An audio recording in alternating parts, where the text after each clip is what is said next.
காஞ்சனாவுக்கு இன்னைக்கு காதல் கடிதம் தரப்போறேன்டா. மரக்கட்டைக்கா? ஆமா, அதை விட குட்டி சவுத்துல போய் முட்டிக்கோ. அவ மனுஷியா இல்ல ரோபோவான்னு சந்தேகமா இருக்கு. இது வரைக்கும் 4-5 பேர் பலவிதமா அவகிட்ட முயற்சி பண்ணியாச்சு. இப்போ உன் தலைவிதி. கஷ்டகாலம் யார விட்டுது. ரமணி ஏராளமான காகிதங்களை வீணாக்கி 1 மணி நேரத்தில் ஒரு காதல் கடிதம் தயாரித்தான். சரியா இருக்கா பாருடா முரளி. ஸ்டாம்ப் போட்டு நோட்ரி பப்ளிக்ட ஒரு கையெழுத்தும் வாங்கிடு. மற்றவர்கள் சிரித்தார்கள். மணி அடித்தது. நீளமாக வேண்டா வெறுப்பாக எழுந்து போனார்கள் அந்த 4 பேரும். அது ஆங்கில இலக்கிய வகுப்பு. ஆண்களும் பெண்களும் இணைந்து படிக்கும் கலைக்கல்லூரி. BA இலக்கியம் 3வது வருடம். இந்த 3 வருடங்களாக அந்த கல்லூரியின் கனவு கன்னி காஞ்சனா. அழகென்றால் அப்படி ஒரு அழகு அவளுக்கு. அதனால் மாணவர்கள் அவளை சைட் அடிப்பதும் காதல் கடிதம் தருவதும் பின்தொடர்ந்து வீடு வரை வருவதுமாக ஒரு பட்டாளமே அவள் பின்னால் இயங்கிக் கொண்டு இருக்கிறது. படிப்பிலும் பிரமாத கெட்டிக்காரி காஞ்சனா. முதல் மாணவி அவள்தான் வகுப்பில். யாருடனும் சேரமாட்டாள். சக பெண் தோழிகளிடம் இருந்து கூட விலகித்தான் இருப்பாள். அவர்கள் மத்தியில் இவளுக்கு சிடுமூஞ்சி பட்டம். மாணவர்கள் அவளை மட்டுமே காதலிப்பதால் பொறாமை, எரிச்சல், கோபம் எல்லாம். எந்த ஒரு போட்டியிலும் கல்லூரியிலும் கலந்து கொள்ள மாட்டாள். விழாக்களை தவிர்த்து விடுவாள். யார் வீட்டுக்கும் கெஞ்சி அழைத்தாலும் போக மாட்டாள். அவள் சிரித்து யாரும் பார்த்ததாக தெரியவில்லை. கல்லூரியில் முதல்வர் வரை அவளது இந்த கல் போன்ற இறுக்கம் பிரசித்தம். காரணம் யாருக்கும் தெரியாது. ஆனால் அவளிடம் ஒரு மெலிதான அச்சம் சகலருக்கும் உண்டு. வகுப்பு ஆரம்பிக்க சில நொடிகளே இருந்தன. இன்னைக்கு புது ப்ரொஃபசர் வரப்போறாருடா. சொல்லி முடித்ததும் ஒருவன் நீளமாக விசில் அடித்தான். வந்ததும் அந்த ஆள் மிரண்டு ஓடணும். பாடம் நடத்த விடக்கூடாது. செய்யலாமா? ஒருவன் கேட்க மற்றவர்கள் அதை ஆமோதித்தார்கள். ரமணிக்கு காஞ்சனாவிடம் காதல் கடிதத்தை எப்படி சேர்ப்பது என்ற கவலை. புது பேராசிரியர் நுழைந்தார் உள்ளே. நீளமான விசில், காகித அம்புகள், கொஞ்சம் கெட்ட வார்த்தைகள் என வரவேற்பு பலமாக இருந்தது. அவர் சிரித்தபடி உள்ளே நுழைந்தார். வரப்போவது வயதானவர் என்று நினைத்த மாணவர்கள் சன்னமாக அதிர்ந்தார்கள். ஏறத்தாழ தங்களை விட 4-5 வயது மூத்தவராக இருக்கக்கூடும். அழகான இளைஞர். வசீகரமான சிரிப்புடன் மேடையில் அவர் ஏற ஒரு நொடி அந்த இளைஞரை சகலரும் ரசித்தார்கள், காஞ்சனாவை தவிர. இன்னைக்கு பாடம் இல்ல. அப்ப நாளைக்கு? நீங்களா கேட்கிற வரைக்கும் நான் பாடம் நடத்த போறதில்ல. நாங்க கேட்கவே மாட்டோம். சந்தோஷம். உனக்கு எதுக்கு சம்பளம்? வெளியே போ. உன் பேர் என்ன? சித்தார்த். புத்தனா நீ? நம்ம காலேஜ் வாசல்ல போதி மரம் ஒண்ணு இருக்கு, போய் உட்காரு. அவர்களே பேசட்டும் என்று மெலிதான ஒரு சிரிப்புடன் மௌனமாக கேட்டுக்கொண்டு இருந்தான் சித்தார்த். அலைகள் ஓய 15 நிமிடங்கள் ஆனது. இப்போ நான் பேசலாமா? கூனைனா? பலத்த சிரிப்பு அலை அலையாய் எழுந்தது. என்ன கூவுறது தலைவரே? உங்களாண்ட பேஜாராக்கு இத என்னப்பா? அவர்கள் பாஷையில் சித்தார்த் பேச விசில் பறந்தது. சற்று நேரத்தில் அவர்களுக்கு ஈடு கொடுக்க தொடங்கிவிட்டான். மணி அடித்தது. வகுப்பு முடிந்த விஷயமே யாருக்கும் தெரியாத அளவுக்கு நேரம் ஓடிவிட்டது. நன்றி சொல்லி சித்தார்த் வெளியேற மாணவர்களும் வெளிப்பட்டார்கள். டேய், ஜாலியா இருக்காருடா புது ப்ரொஃபசர். இத்தனை குஷியா வேற யாரும் இல்ல இந்த காலேஜ்ல. இவரை விடக்கூடாது. சமீபத்துலதான் படிப்பு முடிச்சிருக்கிறாரு. அதான் மாணவர்களோட உணர்ச்சிகளும் உற்சாகமும் அவரை விட்டு விலகல. நேரா அவர் கேபின்ல போய் பார்த்து ஒரு சாரி சொல்லி பரஸ்பர அறிமுகம் செஞ்சுக்கணும். அந்த வகுப்பின் சண்டியர், முக்கியமான போராட்டங்களில் கலந்து கொள்ளும் பிரதிநிதி, ரவுடி என பரவலாக பேசப்படும் எட்வின் நடுவில் இருக்க மற்றவர்கள் அவனை சூழ்ந்து பேசிக்கொண்டு இருந்தார்கள். அடுத்த வகுப்புக்கு இடம் மாற மைதானத்தில் காஞ்சனா மட்டும் நடந்து கொண்டு இருந்தாள். ரமணி பின்னால் ஓடி வந்தான். காஞ்சனா. காதில் விழுந்ததாகவே காட்டிக்கொள்ளாமல் காஞ்சனா நடந்தாள். ஓடி வந்து முன்னால் அவளை வழிமறித்தான். இந்த லெட்டரை படி காஞ்சனா. அவள் கையில் திணித்தான் ரமணி. அதை பொடி பொடியாக கிழித்து மைதானத்தில் போட்டுவிட்டு சலனமில்லாமல் தொடர்ந்து அவள் நடக்க காகித துண்டுகள் சிதறி பறக்க ஆரம்பித்தன. ரமணிக்கு இது புது அனுபவம். பல பேரின் பழைய கதை இதுதான். அடுத்த வகுப்பும் முடிந்து உணவு இடைவேளை வர கேன்டீனில் ஒரு மூலையில் தனியாக உட்கார்ந்து காஞ்சனா சாப்பிடத் தொடங்கினாள். மாணவிகள் வந்து அவளை சூழ்ந்து கொண்டார்கள். காஞ்சனா நிமிர்ந்தாள். பாய்ஸ் எல்லாம் புது லெக்சரர் சித்தார்த் கிட்ட போய் அறிமுகம் பண்ணிட்டாங்க. எல்லாருக்கும் சாக்லேட் கொடுத்து வரவேற்பு கொடுத்திருக்கிறாரு. பசங்க புகழ்ந்து தள்ளுறாங்க. ஒரே நாள்ல சிநேகிதர் ஆயிட்டாரு. நாமும் எல்லாருமா அவரை சந்திச்சு பழக்கப்படுத்திக்கணும். குரூப்பா போறோம், நீயும் வா. காஞ்சனா பேசவில்லை. அவ வரமாட்டாடி. யார் வந்தா என்ன, போனா என்ன, அவளுக்கு எல்லாம் ஒண்ணுதான். வாழ்க்கையில கல்லூரி நாட்கள் எல்லாருக்கும் வாய்க்காது. சுமைகள், பொறுப்புகள் எதுவுமே இல்லாத சந்தோஷ கனவுகள் நிறைஞ்ச நேரங்கள். இத அந்த அளவுக்கு வீணாக்குன ஒருத்திய இப்பதான் பாக்குறோம். மரக்கட்ட. தான் அதிகபட்ச அழகுங்கிற கர்வம், திமிர், எல்லாரும் தான் காலிடில கிடக்கணும்னு எதிர்பார்ப்பு. பசங்க தான் அலையறாங்களே, அப்படியும் மசிய காணுமே. அவளுக்கு எதிரே நின்று கொண்டே விளாசி தள்ளினார்கள் சக மாணவிகள். காஞ்சனா எதற்கும் அசைந்து கொடுக்கவில்லை. முகத்தில் எந்த உணர்ச்சியும் இல்லை. வாங்கடி, நாம போலாம்.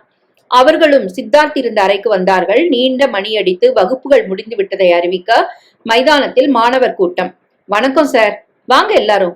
அவர்களுக்கும் சாக்லேட் தந்து அறிமுகம் செய்து கொண்டார். இனிக்க இனிக்க பேசினார். அவர்கள் கேட்ட கேள்விகளுக்கெல்லாம் பதில் சொன்னார். 4-5 மாணவிகள் அவரை காதலிக்கவே தொடங்கிவிட்டார்கள் அவசரமாக. சரி, நேராச்சு, எல்லாரும் புறப்படுங்க. ஒருத்தி வெட்டும் பார்வை பார்த்தபடி விலகினாள். அங்கிருந்து சக லெக்சரர் ஒருவர் வந்தார். மிஸ்டர் சித்தார்த், சொல்லுங்க சார், ஒரே நாள்ல பாப்புலர் ஆயிட்டீங்க. நீங்களும் இளையவரு, இப்பதான் படிப்பு முடிஞ்சு வேலையில சேர்ந்திருக்கிறீங்க. உற்சாகமா இருக்கீங்க. மூத்தவங்கிற முறையில நான் ஒண்ணு உங்களுக்கு சொல்லலாமா? சொல்லுங்க, தாராளமா. மாணவர்களுக்கு அதிகமா இடம் கொடுத்தீங்க, அது ஆபத்து. தலைமையில ஏறி உட்காருவாங்க. தப்பு சார். ஒரு இடைவெளியை ஏற்படுத்துறது நாம தான். எதுக்கு இந்த ஆசிரிய மனோபாவம்? தோழர்களா பழக தொடங்குனா நமக்கு வசப்படுவாங்க. அப்புறம் நம்ம சொல்ல கேட்கும்படியா அவர்களை பழக்க முடியும். இது ஏன் தாழ்மையான அபிப்பிராயம். சரி, உங்க விருப்பம். உங்களை அறிமுகப்படுத்திக்க எல்லாரும் வந்தாங்களா? வந்தாங்களே. காஞ்சனா? யார் அது காஞ்சனா? இந்த கல்லூரியில யாராலும் விடுவிக்க முடியாத ஒரு புதிர். அவளை புரிஞ்சுக்கவே முடியாது. யாரோடையும் பேச மாட்டா, யார்கிட்டையும் பழக மாட்டா. அவ சிரிச்சோ பேசியோ பார்த்துட்டா அன்னைக்கு இந்த உலகம் இருண்டு போகும். Is it? வித்தியாசமான பொண்ணா இருப்பா போல இருக்கே. அது பொண்ணு இல்ல, கல்லு. ஆனாலும் மாணவர்கள் விடாம அவளை காதலிச்சுட்டு தான் இருக்காங்க. நிமிர்ந்து உட்கார்ந்தான் சித்தார்த். 15 நாட்கள் ஓடிவிட்டது. மாணவ மாணவிகள் சித்தார்த்தை மிகவும் நெருங்கிவிட்டார்கள். மகுடிக்கு கட்டுப்படும் நாகம் போல அவன் சொல் அவர்களிடம் பாதிப்பை உண்டாக்கிவிட்டது. 1 மணி நேரத்துல பாதி அரட்ட, மீதி கிளாஸ். சரிதானா? வேணா சார். இல்ல எட்வின், இப்ப ஜாலியா பொழுது போக்கிடலாம். ஆனா இந்த கல்லூரி உங்களுக்கெல்லாம் சாஸ்வதமா? வாழ்க்கையில நீங்கள்லாம் நிலைக்க வேண்டாமா? வேலை இல்லா திண்டாட்டம், விலைவாசி பத்தாக்குறை, இதெல்லாம் ஆட்டி படைக்குதே. ஜெயிச்சு வர வேண்டாமா? நான் அரட்டை அடிச்சாலும் மாசம் பிறந்தா கை நிறைய சம்பளம். நஷ்டம் யாருக்கு ஃப்ரெண்ட்ஸ்? யோசனை பண்ணுங்க. அவர்களை யோசிக்க வைத்து விட்டான். படிக்கிற நேரத்துல நல்லா படிங்க, மத்த நேரங்கள்ல உல்லாசமா இருங்க, நானும் கலந்துக்கிறேன். எட்வின் எழுந்தான். சார், 3 வருஷமா எங்களுக்கெல்லாம் ஒரு ஏக்கம். என்ன அது? தோழி காஞ்சனா தான் அந்த ஏக்கத்துக்கு காரணம். இந்த 3 வருஷ காலத்துல 30 வார்த்தைகள் கூட காஞ்சனா பேசல. சிரிச்சே நாங்க பார்த்ததில்ல. லவ் லெட்டர் கொடுத்துருக்கோம், சைட் அடிச்சு ஃபாலோ பண்ணி எல்லா குறும்புகளையும் நிகழ்த்தி இருக்கோம். ஆனா இந்த விளையாட்டுகள்ல உள்ளர்த்தம் இல்ல, தவறான நோக்கமும் நிச்சயமா இல்ல. ஒரு ஜாலிதான். தோழி மட்டும் ஏன் இதை புரிஞ்சுக்கலன்னு தெரியல. எங்களால காஞ்சனாவை நெருங்க கூட முடியல. உங்களை உதவிக்கு அழைக்கிறோம் சார். சாரி எட்வின், காஞ்சனாவோட பர்சனல் மேட்டர்ல தலையிட எனக்கு உரிமை இல்ல. ஒரு ஆசானா இருந்து அன்போட காரணம் கேட்டா காஞ்சனா பதில் சொல்லித்தானே சார் ஆகணும். இதை அவர்கள் விவாதிக்கும் போது காஞ்சனா அன்று வகுப்புக்கு வந்திருக்கவில்லை. சொல்லணும்னு அவசியம் இல்ல, விட்டுருங்களேன். பேசலன்னா போட்டும். சந்தோஷமான இந்த சூழ்நிலையில காஞ்சனா ஒரு உறுத்தலா இருக்கா சார் எங்களுக்கெல்லாம். சரி, நான் பேசுறேன் காஞ்சனா கிட்ட. பாடத்தை கவனிக்கலாமா? தொடர்ச்சியாக 3 வகுப்புகளை முடித்துவிட்டு களைப்போடு தன் கேபினுக்குள் நுழைந்தான் சித்தார்த். குளிர்ந்த நீரை பருகிவிட்டு டைம் டேபிள் பார்த்தான். பெல் அடித்தான். பியூன் வந்து நின்றான். BA ஃபைனல் இயர் படிக்கிற காஞ்சனா, எங்க இருந்தாலும் என்னை வந்து பார்க்க சொல்லு. சரி சார். 15 நிமிடங்களில் கதவு ஓசைப்பட்டது. உள்ள வரலாம். காஞ்சனா நுழைந்தாள். உட்காருமா காஞ்சனா. பதில் பேசாமல் நின்றாள். நான் உன் தோழன். இப்போ என்ன லெக்சரரா நினைச்சுக்க வேண்டாம், நீ உட்காரு. நாற்காலி நுனியில் உட்கார்ந்தாள். அவனை பார்க்காமல் பார்வையை வேறுபுறம் அமைத்துக் கொண்டாள். பேசியே பிரபலமான தனி மனிதர்களும் அரசியல் கட்சிகளும் இந்த தேசத்துல அதிகம். மௌனத்துல இந்த அளவுக்கு புகழ் கிடைக்குமா? உனக்கு அது கிடைச்சிருக்கு. நீ பேச மாட்டியா, சிரிக்க மாட்டியான்னு முதல்வரே எதிர்பார்க்கிற அளவுக்கு இந்த கல்லூரியில ஒரு ஏக்கமே பரவி இருக்கு. அவள் ஒன்றும் சொல்லாமல் கால்கட்டை விரலால் நிலம் கீறினாள். அழகு காரணமா திமிர், அகம்பாவம், சிடுமூஞ்சித்தனம், அலட்சிய மனோபாவம் தான் மேதங்கிற கருமம். இப்படிலாம் உன்னை விமர்சனம் பண்ணுது கல்லூரி. பண்ணட்டும், நீ கவலைப்படல அதுக்கெல்லாம். இந்த வருஷம் முடிஞ்சதும் தொடர்ந்து MA பண்ண போறியா? மேலும் 2 வருஷம் உன் மௌன புகழ் பரவும். ஏம்மா இந்த மௌனம்? உன்னை நீயே தனிமைப்படுத்திக்கிட்டு இந்த மாணவ பருவ உல்லாசங்களை ஏன் தொலைச்சிக்கிட்டு நிக்கிற? நான் தெரிஞ்சுக்கலாமா? இது முழுக்க முழுக்க உன் பர்சனல் விஷயம்தான். கேட்க யாருக்கும் அதிகாரம் இல்லதான். நம்மள ஒருத்தர் அப்நார்மலா இருந்தா அதுக்கான காரணத்தை தெரிஞ்சுக்க ஆசைப்படுறது இயல்பு தானே. சிக்கல்களோ பிரச்சனைகளோ இருந்தா அதை போக்க ஒத்துழைக்கலாமேன்னு கேக்குறேன். காஞ்சனா எழுந்தாள். ஏன் எழுந்துட்டேன்? எனக்காக நீங்க அதிக சிரமம் எடுத்துக்கிட்டதுக்கு நன்றி சார். சரையலென வெளியேறிவிட்டாள். முகத்தில் அரைந்தது போலாகிவிட்டது அவனுக்கு. என்ன பெண்ணிவள்? இதையே சக மாணவர்கள் கேட்டால் இந்த பதில் தரலாம், பாதகமில்லை. ஆசிரியர் கேட்கும் போது கூட முகத்தில் அறைந்தாற் போல என்ன பதில் இது? அப்படி இவளிடம் என்ன மகிமை? இந்த அப்பாவி இளைஞர்கள் இவளையே கட்டிக்கொண்டு ஏன் அழ வேண்டும்? எதற்கும் சமமான உணர்வுகளோடு செயல்படும் சித்தார்த் ஒரு நொடி எரிச்சலானான். அவள் பேசினாலும் சிரித்தாலும் எனக்கு ஒன்றுதான், நமக்கு இதுவா வேலை? எட்வின் உள்ளே நுழைந்தான். வா எட்வின். வந்துட்டு போறாளே காஞ்சனா, என்ன சார் சொன்னா? நீ சொன்ன மாதிரி அந்த பொண்ணு கல்லுதான் எட்வின். எந்த பதிலும் கிடைக்கல எனக்கு. நீங்க கேட்கட்டுமா சொல்லல? நான் என்ன இந்திய நாட்டோட மூத்த குடிமகனா? பாடம்னா என்ன மதிக்கணும். பர்சனல் மேட்டர்ல என் கேள்விகளுக்கு பதில் சொல்ல வேண்டிய அவசியம் என்ன? அவளை ஒரு நாளைக்கு சக்கையா அவமானப்படுத்தணும் சார். எட்வின் பற்களை கடித்தான். தப்பு எட்வின். எதுக்கு பழி உணர்ச்சி? அவ யாருக்கு என்ன துரோகம் செஞ்சா? தோழமைய மதிக்காதது ராங்கித்தனம் இல்லையா சார்? சொந்த விருப்பம், அதை கேட்க நமக்கு என்ன உரிமை? சார், நீங்களும் இனி அந்த பொண்ணை மதிக்க வேண்டாம். தன்னை எல்லாரும் நாடும் போதுதான் தலைக்கணம் ஏறும். கண்டுக்காம விட்டுட்டா கதையே மாறும். அப்படியும் ஒரு முயற்சி செஞ்சு பாருங்களேன். சரி சார். எட்வின் எழுந்து போய்விட்டான். சித்தார்த் அடுத்த வகுப்புக்கு தன்னை தயார்படுத்திக் கொள்ள தொடங்கினான். சார், வா மாலினி, என்ன வேணும்? எங்க தோட்டத்துல பூத்த ரோஜா, உங்க கோட்ல இதை குத்திக்கணும் நீங்க. தேங்க்யூ. கை நீட்டி வாங்கும் போது அவன் விரல்களை அதிகமாக மாலினி தொட்டது போல உணர்ந்தான். அவளிடம் ஆரம்பம் முதலே அந்த ரக ஆசைகள் இருப்பதை கவனித்து விட்டான் சித்தார்த். வகுப்புக்கு புறப்பட்டு விட்டான். வீட்டுக்குள் நுழைந்த போது ஒரே பேச்சும் சிரிப்புமாக இருந்தது. இவனை பார்த்ததும் அம்மா ஓடி வந்தாள். உங்க மாமாவும் நந்தினியும் வந்திருக்காங்க சித்தார்த், உனக்காக காத்துட்டு இருக்காங்க. அப்படியா? என்னடா நீ சுவாரஸ்யம் இல்லாம கேக்குற? எனக்கு களைப்பா இருக்குமா. வந்து அவங்கள ஒரு வாட்டி பார்த்துட்டு போயிருப்பா. சரி, அப்பா இல்லையா? ஆபீஸ் வேலையா பெங்களூர் போயிட்டாரு திடீர்னு. நீ வா. உள்ளே வந்தான். ஐ, அத்தான் வந்தாச்சு. நந்தினி உற்சாகமாக ஓடி வந்தாள். வாங்க மாமா. அப்பாவை மட்டும்தான் வரவேற்பியா? எனக்கு கிடையாதா? நந்தினி சிணுங்கினாள். நீ இந்த வீட்டுக்கு மருமகளா வரப்போறவ, நீதாம்மா எல்லாரையும் வரவேற்கணும் இல்லையா மாப்ள? நான் போய் முகம் கழுவிட்டு ட்ரெஸ்ஸிங் பண்ணிட்டு வரேன் மாமா. நான் உதவணுமா அத்தான்? கண்ணடித்தாள் நந்தினி. வெளியே வந்து விட்டான் சித்தார்த். மாமா அவனை மாப்பிள்ளை என்று அழைப்பது அடியோடு அவனுக்கு பிடிக்கவில்லை. அம்மாவிடம் பலமுறை சொல்லிவிட்டான். அவனை எப்படிடா தடுக்க முடியும்? சரி, அந்த உறவு தானே உண்டாக போகுது. விதி மாத்தி எழுதுனா நீயும் நானும் தடுக்க முடியுமாம்மா? சி போடா. முகம் கழுவி உடை மாற்றி கொண்டு வர நந்தினி காஃபி பலகாரம் கொண்டு வந்தாள். காஃபி மட்டும் கொடு.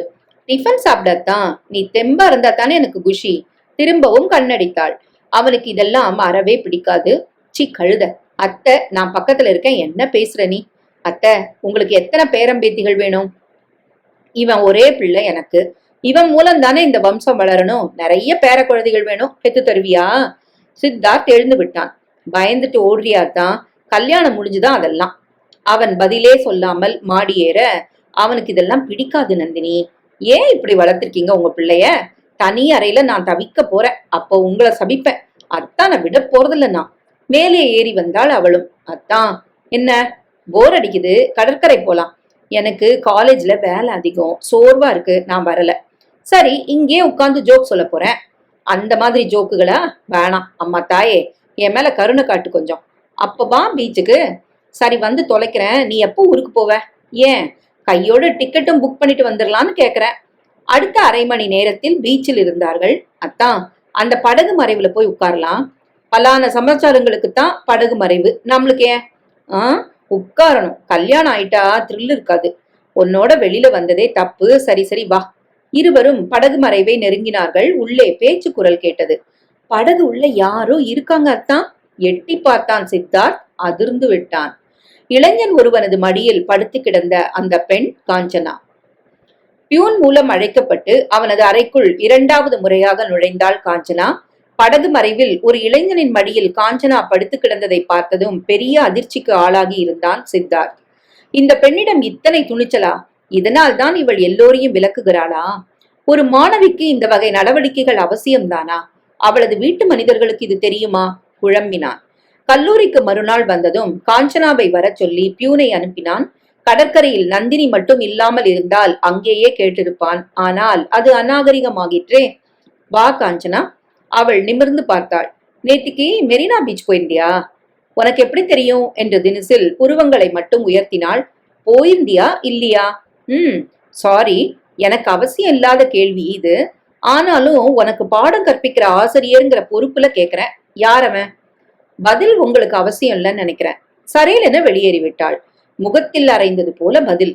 நான் கேட்டிருக்க கூடாதோ? அவகிட்ட நிச்சயம் இந்த பதில் தான் கிடைக்கும்னு தெரிஞ்சும் நான் கேட்டது தப்போ? நாசுக்காக பதில் சொல்லியிருக்கலாம் காஞ்சனா. மணி அடித்தது. வகுப்புக்கு புறப்பட்டான். காஞ்சனாவின் வகுப்புதான். பாடத்தை ஆரம்பித்து விட்டான். காஞ்சனா அதே இறுக்கத்துடன் உட்கார்ந்து இருந்தாள். சித்தார்த்திடம் வழக்கமான கலகலப்பு அன்று குறைந்து விட்டதை மாணவர்கள் கவனிக்க தவறவில்லை. வகுப்பை முடித்து தன் அறைக்கு வந்து விட்டான். கல்லூரி முடியும் நேரம் அலுவலக அறைக்கு போனான். அந்த வகுப்பு மாணவர்களின் விலாச புத்தகம் கேட்டு வாங்கி கொண்டான். காஞ்சனாவின் விலாசத்தை குறித்துக் கொண்டான். வெளியே வந்தான். அது தவறோ? அவள் எனக்கு மாணவியாக இருந்தாலும் பருவம் வந்த பெண். அவளுக்கு என்ன 1000 மந்திரங்கம். தலையிட நான் யார்? எவனையோ நம்பி ஏமாந்துட்டா? கூடாது, தடுத்துற வேணும். ஒரு ஆசிரியன்ற முறையில மட்டும்தான் இத பண்றியா சித்தார்த்? அந்த கேள்வி அவனை திடுக்கிட வைத்தது. ஆனாலும் துப்பறிய மாசை விடவில்லை. கல்லூரி முடிந்ததும் 1 மணி நேரம் அங்கே வேலை இருந்தது. முடித்து கொண்டு வெளியே வந்தான். தன் ஸ்கூட்டரில் ஏறினான். காஞ்சனாவுக்கு யாரெல்லாம் உறவு? திடுதிப்பென அவள் வீட்டுக்கு வாசலில் போய் நின்றால் என்னவென்று சொல்லிக்கொண்டு உள்ளே போவது? அவள் வீட்டு பெரியவர்களிடம் நான் பார்த்த காட்சியை உழைத்து சொல்லிவிடலாமா? சொல்லத்தான் வேண்டும். அதன் பொருட்டுதானே அவள் வீட்டுக்கே நான் போகிறேன். ஸ்கூட்டரை காஞ்சனாவின் விலாசத்துக்கு விடத் தொடங்கினான். தெருவை கண்டுபிடித்து வீட்டு வாசலை அடைந்த போது பூட்டு தொங்கியது. அக்கம் பக்கத்தில் அவ்வளவாக வீடுகள் இல்லை. காஞ்சனாவின் வீடு ஒரு சுமார் ரகத்தில் இருந்தது. மத்திய தர குடும்பத்து பெண் என்று தெரிந்தது. ஏமாற்றத்துடன் தன் வீட்டுக்கு திரும்பினான். அம்மா பதட்டத்துடன் வாசலில் நின்று கொண்டிருந்தாள். அப்பா வந்தியே? ஏம்மா? நந்தினிக்கு உடம்பு முடியல, உடனே டாக்டர்கிட்ட கூட்டு போனோம். உங்க அப்பா வர நேரமாகனு காலையில போகும்போதே சொல்லிட்டாரு. மாமாவையும் காணல, நான் தவிச்சு போயிட்டேன். என்ன நந்தினிக்கு? தாழ முடியாத வயிற்று வலி. கண்ட மேனிக்கு தின்னுட்டாளா? ஷோ சும்மாருடா. அது அந்த வயிற்று வலி இல்ல, பெண்களுக்கு வரக்கூடிய மாசாந்திர உபத்திரவம். அவளுக்கு எப்பவும் வர்ற இந்த வலி இந்த வாட்டி அதிகமா இருக்கு. எனக்கு வழியும் தெரியாது கிளினிக் போக. நீ கூட்டு போ. என்னம்மா நீ? இதுக்கு போய் நானா? ஏன், என்ன தப்பு? அவளை கட்டிக்க போறவன் நீதானே. சீக்கிரம் கிளம்பு. நம்ம லேடி டாக்டர் சாரதாட்ட கூட்டு போயிடு. கிளினிக் வந்து விட்டது. மெல்ல அவளை பிடித்து அழைத்து கொண்டு போனான். ஏராளமான பெண்கள், பெரும்பாலும் கர்ப்பிணிகள் உட்கார்ந்து இருந்தார்கள். அது கைனகாலஜி சம்பந்தப்பட்ட மருத்துவமனை தான். 40 நிமிடங்கள் காத்திருக்க வேண்டியிரும் போல் இருந்தது. உன்னால உட்கார முடியலன்னா நான் டாக்டர் பார்த்து நிலைமையை சொல்லட்டுமா? வேணாம் தான். அவளை உட்கார வைத்து விட்டு வாசலுக்கு வந்தான் சித்தார்த். வெளியே நன்றாக இருட்டி இருக்கிறது. அப்போதுதான் வாசலில் அந்த பைக் வந்து நின்றது. அவனை உரசியபடி உட்கார்ந்திருந்த காஞ்சனா அதிலிருந்து இறங்கினாள். அவன் பீச்சில் இருந்தவன் தான். காஞ்சனாவுக்கு இந்த கிளினிக்கில் என்ன வேலை இருக்க முடியும்? கல்யாணமாகாத பெண் வேறு. குழம்பியது அவனுக்கு. காஞ்சனா ஒரு ஓரமாக போய் உட்கார்ந்து கொண்டாள். அந்த இளைஞன் ரிசப்ஷன் பெண்ணை போய் பார்த்தான். அவள் ஏதோ எழுதி தர அவன் மட்டும் மாடி ஏறி மேலே போனான். உட்கார்ந்த காஞ்சனா வாசலை பார்க்க சித்தார்த் அப்போதுதான் அவள் கண்ணில் பட்டான். அவள் கண்களிலும் சன்னமான அதிர்ச்சியின் ரேகைகள் இருந்தன. அந்த இளைஞன் கீழே இறங்கி வந்தான். டாக்டரை பார்த்துவிட்டு ஒரு நோயாளி வெளியே வர கேட்டில் இருந்த பெண்மணியிடம் சீட்டை காண்பித்துவிட்டு காஞ்சனாவுடன் அவன் உள்ளே போனான். சித்தார்த் ரிசப்ஷனை அணுகினான். எக்ஸ்கியூஸ் மீ, இந்த கிளினிக்கு என்ன மாதிரி கேஸ்கள்லாம் வரும்? பெரும்பாலும் கர்ப்பிணிகள், டிஎன்சி பண்ணிக்கிற பெண்கள், அதாவது குழந்தை இல்லாதவங்க, கர்ப்பப்பைய பாதைய கிளீன் பண்றது தானே டிஎன்சி. அபார்ஷன் பண்ணிக்கிறது கூட அந்த ரகம் தான். ஓ, அபார்ஷன் கேஸ் நிறைய வருமா இங்க? 3வது வயிற்றுல வந்துட்டா விரும்ப மாட்டாங்க சில பேர். உணர்ச்சி வசப்பட்டு சறுக்கி விடுற பெண்கள் கலச்சிக்க சகஜமா இங்க வருவாங்க. அவனது வசீகரத்தில் மயங்கி சாரளமாக பேசிக் கொண்டிருந்தாள் அவள். சித்தார்த் நன்றி சொல்லி விலகினான். உணர்ச்சி வசப்பட்டு சறுக்கி விடுற பெண்கள், அந்த ரகம் தான் காஞ்சனா. படகு மறைவில் ஒரு ஆடவனின் மடியில் படுத்து கிடக்கும் பெண் நேராக இங்கு வருவதில் வியப்பென்ன? கலைத்து கொள்ள தேதி குறித்தலா இது? காஞ்சனாவின் வீட்டாருக்கு தெரியுமா?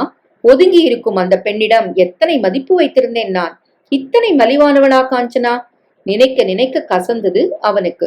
காஞ்சனாவும் அவனும் வெளியே வந்தார்கள். பைக்கில் ஏறிவிட்டார்கள். அரை கண்ணால் இவனை பார்த்து விட்டாள் காஞ்சனா. குற்ற உணர்வு கொப்பளித்தது அவள் முகத்தில். போய்விட்டார்கள். சித்தார்த் வெறுப்புடன் உள்ளே வந்தான். நந்தினியின் அருகில் வந்து உட்கார்ந்தான். அது ஞாயிற்றுக்கிழமை. எல்லோரும் சாப்பாட்டு மேஜையில் ஆஜராகி இருந்தனர். நந்தினி தான் பரிமாறினாள். தம்பி, அப்பா தான் அழைத்தார். என்னப்பா? இனி தள்ளிட்டே போறதுல அர்த்தம் இல்ல. எத? உன் கல்யாணத்தை. இந்த வாட்டி உன் மாமா 4 நாளா எல்லா வேலைகளையும் விட்டுட்டு நம்ம வீட்டுல தங்குனதே இதுக்குத்தான். நாளைக்கு நாள் நல்லா இருக்கு. உனக்கும் நந்தினிக்கும் நிச்சயதார்த்தம் நடத்திடலான்னு யோசிக்கிறேன். கொஞ்ச நாள் போட்டுமே டாடி. ஏண்டா, ஏன் தள்ளி போடணும்? நான் பிஹெச்டி பண்ணல இன்னும். நந்தினி வந்ததுனால உன் படிப்புக்கு என்ன தொந்தரவு?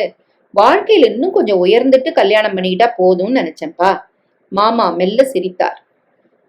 உன் ஆசை நியாயம்தான் மாப்ள. உன் வெற்றிக்கு, உழைப்புக்கு, உற்சாகத்துக்கு நந்தினி உதவ மாட்டாளா? அவளும் படிச்ச பொண்ணு தானே. அம்மா குறுக்கிட்டாள். எனக்கும் முடியலடா சித்து. நந்தினி கையில நிர்வாகத்தை தந்துட்டு நானும் ஓய்வெடுக்கலான்னு பாக்குறேன். சித்தார்த் மௌனமாக இருந்தான். நாளைக்கு நிச்சயம்னா 4 பேரை எப்படி கூப்பிடுறது? அதான். மாமா தன் சந்தேகத்தை வெளிப்படுத்தினார். ஒரு 30 பேர் இருந்தா போதாது? தாராளமா. நம்ம உறவுக்காரங்க உள்ளூர் தானே. நானும் உங்க அக்காவும் நேர்ல கொஞ்சமும் டெலிபோன்ல மீதியுமா அழைச்சிடுறோம். சரியாத்தான். நந்தினிக்கு புடவை எடுக்கணும். அது எங்க பொறுப்புடா தம்பி. நான் மாப்பிள்ளைக்கு ட்ரெஸ் வாங்க வேண்டாமா? நான் ஒரு ஐடியா சொல்றேன். இது ஃபெஸ்டிவல் சீசன். இன்னைக்கு கடைகள் உண்டு. நானும் அத்தானும் போய் எங்க உடைகளை நாங்களே தேர்ந்தெடுத்துக்கிறோம். நந்தினி சொல்றது நல்ல ஐடியா. என்னடா சித்து? உன் மருமகளுக்கு என் கூட ஊரை சுத்தணும். அதுக்கு இது ஒரு சாக்கு. சரி, இஷ்டம் போல செய்யுங்க. நந்தினி 15 நிமிடங்களில் புறப்பட்டு விட்டாள். அப்பா சித்தார்த் கையில் பணம் தந்தார். விலை அதிகமானாலும் தேவல. அவளுக்கு பிடிச்சதா வாங்கி கொடு. துணிக்கடை வாசலில் போய் நிறுத்தினார். பட்டுச்சேலை டிவிஷனுக்குள் நுழைந்தாள் நந்தினி. தாயே, நீ புடவை தேர்ந்தெடுக்க 2 மணி நேரம் ஆகும். பில்லு ரெடியானது என்ன கூப்பிடு, வந்து பணம் கட்டுறேன். ஓரமாக ஒரு ஸ்டூலில் போய் அமர்ந்து கொண்டான். நந்தினி புடவைகளுக்கு மத்தியில் தொலைந்து போனாள். வரும் நண்பர்களை வேடிக்கை பார்த்தபடி நேரத்தை ஓட்டி கொண்டிருந்தான் சித்தார்த். படியில் ஏறி வரும் நபரை பார்த்ததும் எழுந்தே விட்டான் சித்து. அவன்தான். படகு மறைவில் கிளினிக்கில் காஞ்சனாவுடன் வந்த அதே ஆள்தான். ஆனால் காஞ்சனா இல்லை. இப்போது வேறொரு பெண். இவனுடன் மிகவும் நெருக்கமாக சிரித்து பேசியபடி உற்சாகமாக வந்து கொண்டிருந்தாள் அந்த பெண். திடுக்கிட்டான் சித்தார்த். நேற்றைக்கு காஞ்சனா, இன்றைக்கு வேறொரு பெண். இவன் மலருக்கு மலர் தாவும் காமவண்டு. காஞ்சனா இவனிடம் தன்னை இழந்து விட்டாள். அதனால் தான் கர்ப்பம் கலைக்க டாக்டரிடம் வந்திருக்கிறாள். காஞ்சனா கசந்து விட்டதால் இந்த பெண்ணை பிடித்திருக்கிறானா? இவள் இன்னும் எத்தனை காலத்துக்கு? பற்களை கடித்தான் சித்து. இவன் போல அயோக்கியர்களை விட்டு வச்சா இந்த பூமி தாங்குமா? அந்த பொண்ணை அழைச்சு சொல்லிரலாமா? அவள் சேலையை தேர்ந்தெடுத்துக் கொண்டிருந்தாள். அவன் வெளியே போய்விட்டான். அங்கு விட்டுவிட்டு அவளை நெருங்கினான் சித்தார்த். மன்னிக்கணும். திரும்பினாள். உங்க கூட வந்தாரே ஒருத்தரு, அவரை ரொம்ப பழகுனா மாதிரி எனக்கு ஒரு எண்ணம். அவர் யாரு? என் கணவர். அவள் கழுத்தை பார்த்தான். மாங்கல்யம் இருந்தது. அவன் பார்த்ததை அவளும் கவனித்தாள். இப்பதான் கல்யாணம் ஆச்சா? இல்ல, 5 வருஷம் ஆச்சு. ஏன்? பதிவு திருமணமா? இல்ல, பெரியவங்க பார்த்து நிச்சயம் பண்ண கல்யாணம் தான். 3 வயசுல ஒரு பொண்ணு குழந்தை கூட இருக்கு. ஏன் கேக்குறீங்க? சுற்றிலும் ஒரு முறை பார்த்தான். சாரி, உங்க கணவர் நல்லவர் இல்ல. அவருக்கும் இன்னொரு பொண்ணுக்கும் தப்பான உறவு இருக்கு. அதனால்தான் உங்களை விசாரிக்க நான் வந்தேன். What nonsense! நான் பொய் சொல்லல. என்னால நிரூபிக்க முடியும் அத. அவள் கணவன் படியேறி வந்து கொண்டிருந்தான். ஹோட்டலில் வந்து உட்கார்ந்து பேரரிடம் சிற்றுண்டிக்கு ஆர்டர் செய்துவிட்டு கண்களை மூடிக்கொண்டான் சித்தார்த். இவன் சொன்னதை கேட்டு அந்த பெண் அதிர்ச்சியின் விளிம்புக்கு போனதும் அவள் கணவன் படியேறி வந்ததும் ஒரே சமயத்தில் நிகழ விலகி வந்து விட்டான் சித்தார்த். அதற்குள் சேலையுடன் நந்தினி வந்துவிட பணத்தை கட்டிவிட்டு வெளியே வந்து விட்டார்கள். சித்தார்த் முதுகில் அந்த பெண்ணின் கண்கள் இருப்பதை அவன் உணர்ந்தான். நந்தினி ஹோட்டலுக்கு போலாம் என்று சொல்ல இதோ வந்து உட்கார்ந்து விட்டார்கள். அத்தான், உன் முகமே சரியா இல்ல. அது எப்பவும் அப்படித்தான் இருக்கும். போ அத்தான், என்கிட்ட சொல்லக்கூடாதா? அயோக்கிய ராஸ்கல்! என்னையா சொல்ற? திடுக்கிட்டு பின் சுதாரித்து கொண்டான். உனக்கு என்னவோ பிரச்சனை இருக்கத்தான். என்கிட்ட சொன்னா நானும் யோசனை சொல்வேன்ல. படகு மறைவுல ஒரு ஜோடியா அன்னைக்கு பார்த்தோம் இல்லையா? ஆமா. அங்கிருந்து ஆரம்பித்து சமீபத்திய ஜவுளிக்கடை வரை சகலமும் நந்தினியிடம் சொன்னான். அப்படியா? மனசு ஆறல எனக்கு. அந்த பொண்ணு காலேஜ்ல ஊமையாட்டம் இருந்துகிட்டு வெளியில வேலை காட்டுறது பத்தியா? காஞ்சனா ஏமாந்தத நியாயம்னு நான் சொல்லல. ஆனா கல்யாணமாகி 3 வயசுல குழந்தையும் இருக்கான் இந்த இடியட்டுக்கு. இன்னொரு பொண்ண கர்ப்பமாக்கியிருக்கான். நிச்சயம் பொய் சொல்லியிருப்பான் காஞ்சனா கிட்ட. இப்ப கலைக்க கூட்டிட்டு வந்திருக்கான். காஞ்சனா வீட்டுல இதெல்லாம் தெரிஞ்சிருக்காது. விடு அத்தான், நமக்கு என்ன? அப்படி இருக்க கூடாது நந்தினி. காஞ்சனா என் மாணவி. அவளையும் திருத்தணும். அவ வீட்டுக்கும் உண்மை தெரியணும். இனி தெரிஞ்ச என்ன லாபம்? சரிக்கு விழுந்தாச்சே அவ.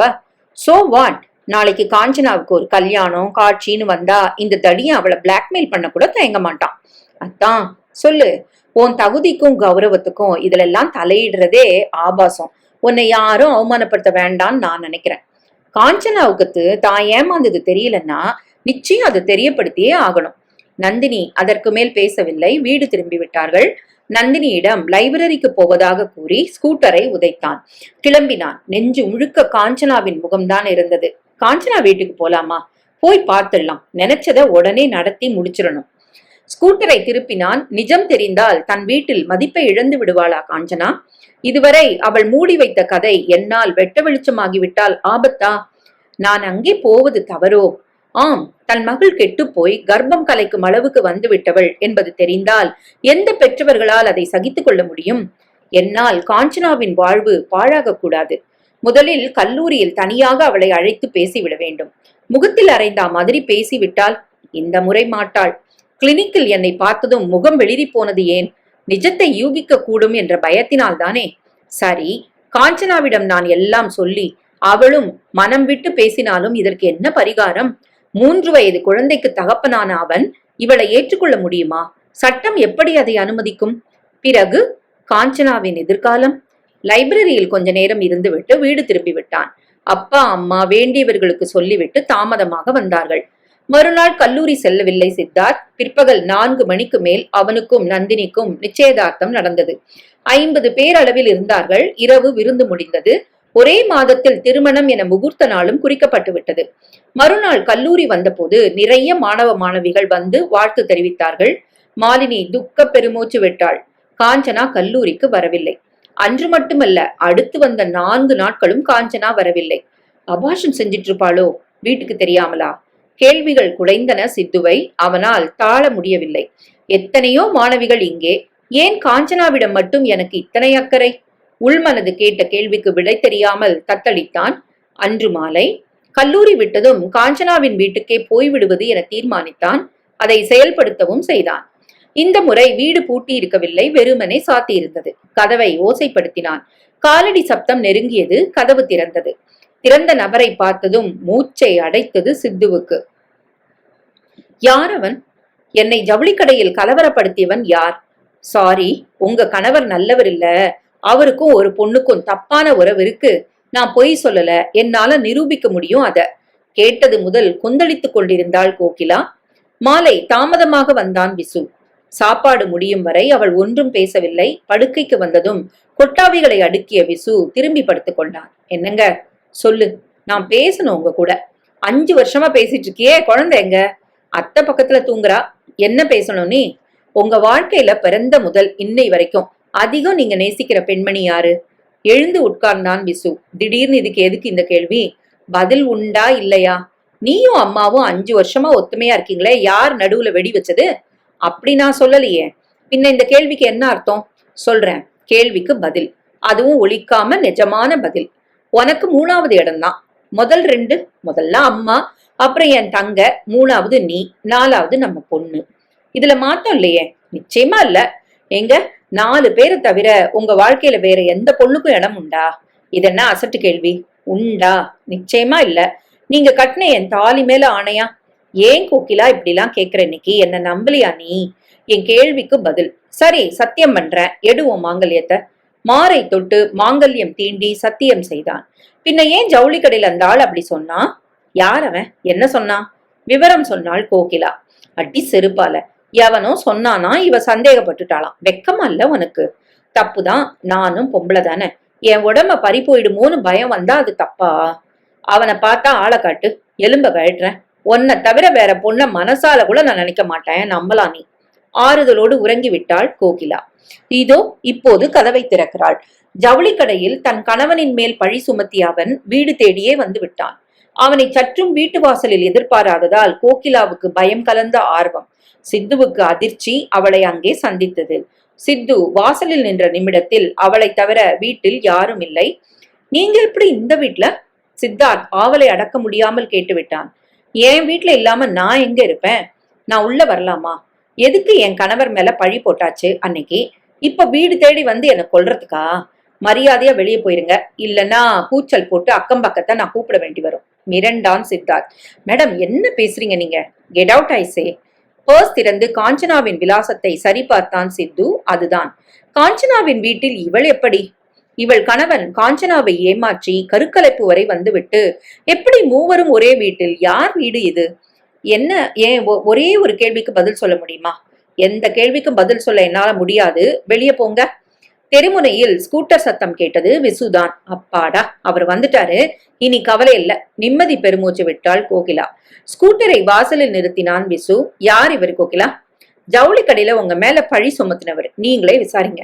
இறங்கினான் விசு ஸ்கூட்டரை விட்டு. யார் நீங்க? எத்தனை பேர் கிளம்பிருக்கீங்க இது மாதிரி? ஜவுளி கடையில என் மனைவி மனசை கெடுத்தது போதாதுன்னு வீடு தேடியே வந்துட்டீங்களா? நாக்க அடக்குங்க சார். யார் நாக்க அடக்கணும்? என் குடும்ப வாழ்க்கையை குலைக்க நீ யாரு? ஒருமைக்கு தாவினான். நான் யாரா? இந்த சமூகத்துல ஒரு அங்கம். உன்ன மாதிரி அயோக்கியர்களை கண்டுபிடிச்சு தண்டிக்கிற பொறுப்பான ஒரு பிரஜை. யாருடா அயோக்கியன்? விசு பாய்ந்து விட்டான். நீதான் கடற்கரையில படகு மறைவுல கள்ளக்காதல், அதுக்கு பரிசா அவ வயிற்றுல குழந்தை. உன் தாகம் தீர்ந்ததும் ஊருக்கு பயந்து அவளை ரகசியமா டாக்டர்கிட்ட கூட்டு போய் கருக்கலைப்பு. இதெல்லாம் இல்லைன்னு உன்னால மறுக்க முடியுமா? விக்கித்து போனான் விசு. இப்ப வாய் அடைச்சு போச்சா? இதெல்லாம் நடக்கலன்னு சொல்லியா? சாரதா டாக்டர்கிட்ட அந்த பொண்ணோட ராத்திரி 7 மணிக்கு நீ வரல? கோகிலா விசுவை பார்த்தாள். அவள் புருவங்கள் முடிச்சிட்டு கொண்டாலும் முகத்தில் ஒரு தெளிவு தெரிந்தது. என்னங்க குழப்பம் இப்ப எனக்கு புரியுது. அவரை உள்ள கூப்பிடுங்க. கோகிலா, என்ன சொல்ற நீ? அவரை உள்ள வர சொல்லுங்க. விசு முன்னால் நடக்க பின்தொடர்ந்தான் சித்தார்த். திடீர்னு தன்னை உள்ளே அழைக்க காரணம்? உட்காருங்க சார். கோகிலா தான் உபசரித்தாள். உட்கார்ந்தான் சித்தார்த். நீங்க யாரை தேடி இந்த வீட்டுக்கு வந்தீங்க? அவன் சொல்ல வாய் திறந்ததும் ஆட்டோ வந்து நின்றது வாசலில். இறங்கினாள் காஞ்சனா அவள் அம்மாவுடன். உறக்கம் வராமல் தவித்தான் சித்து. அவன் சற்றும் எதிர்பாராத சம்பவங்கள் நடந்து முடிந்து விட்டது சில மணி நேரங்களில். காஞ்சனா ஆட்டோவில் இருந்து இறங்கி உள்ளே பிரவேசித்ததும் இவனை சற்றும் அங்கே எதிர்பார்க்கவில்லை. காஞ்சனா, இது உன் வீடு இல்லையா? மிஸ்டர், என்கிட்ட பேசுங்க. காஞ்சனாவுக்கு எல்லாமே நான் தான். அவகிட்ட என்ன பேச்சு? நீங்க யார் முதல்ல? அவர் என் லெக்சரர் அண்ணா. காஞ்சனா மெல்லிய குரலில் கூற.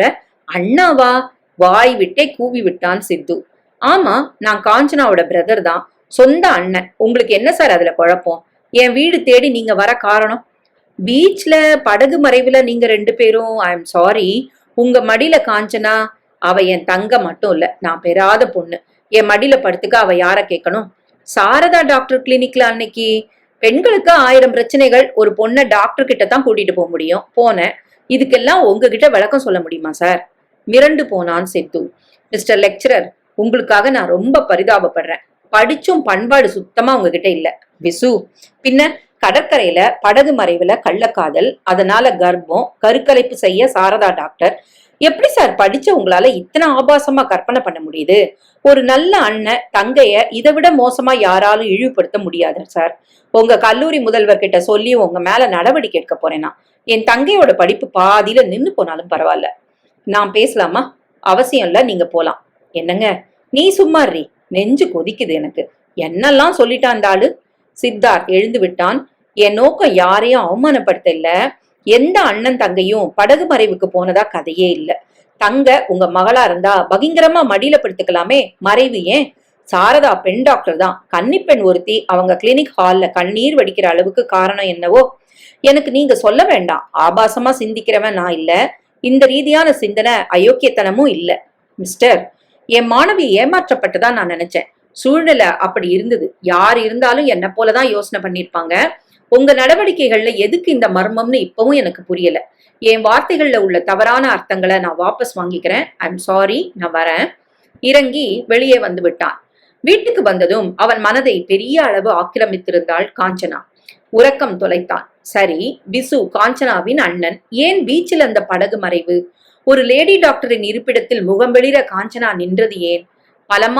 பலமான காரணங்கள் இருக்க வேண்டும். மறைக்கிறார்கள். வேறு யாரிடமாவது காஞ்சனா ஏமாந்து அதை சரிக்கட்ட தங்கையை டாக்டரிடம் அழைத்து வந்தானா விசு? உண்மை தெரியாத வரை உறக்கம் வராது என்று தோன்றியது. யாரிடம் கேட்பது? அவர்கள் யாரிடமும் கேட்க முடியாது. காஞ்சனா நத்தை, வழக்கம் போல கூட்டுக்குள் போய்விடுவாள். மறுநாள் நந்தினியும் மாமாவும் ஊருக்கு புறப்பட்டு போய்விட்டார்கள். ஒரே மாதம் இடையில் இருந்தபடியால் கல்யாண ஏற்பாடுகளை கவனிக்கும் அவசரம் மாமாவுக்கு. கல்லூரிக்கு வந்து விட்டான் சித்தார்த். டாக்டர் சாரதாட்ட கேட்கலாமா? சே, இது அநாகரிகம்ல. யாரோ ஒரு பொண்ணை பத்தி ஒரு பொன் டாக்டர் கிட்ட விவரமா கேட்கிறது முறையா? கேட்டாலும் சொல்லவும் மாட்டாங்க. அன்றைக்கு கல்லூரிக்கு காஞ்சனா வந்திருந்தால் பழைய பொலிவை இழந்து முகம் வெளுத்து கிடந்தது. பாட நேரத்தில் கூட அவன் முகத்தை பார்ப்பதை கூடுமானவரை தவிர்த்தாள். ஆத்திரமா, குற்ற உணர்வா, எது என புரியாமல் குழம்பினான் சித்து. மாலை 4 மணிக்கு கல்லூரி முடிந்து மாணவர்கள் விலகிவிட சந்தேகம் கேட்கும் பொருட்டு ஓரிருவர் அறைக்கு வந்தார்கள். தீர்த்தான். வீட்டுக்கு போகவே பிடிக்கவில்லை. இரவு 8 மணிக்குத்தான் வீடு திரும்பினான். கை கால் முகம் கழுவி லுங்கிக்கு மாறினான். உனக்கு ஒரு லெட்டர் வந்திருக்கு சித்து. யாருமா? பிரிக்கல, யாராவது உன் சிநேகிதர்களா இருக்கும். தன் அறைக்கு வந்து அதை பிரித்தான். மதிப்பிற்கு உரிய லெக்சரர் அவர்களுக்கு. காஞ்சனாவின் அண்ணி கோகிலா எழுதுகிறேன். வீட்டு விலாசத்தை கல்லூரியில் கேட்டு வாங்கி இந்த கடிதம் எழுதுகிறேன்.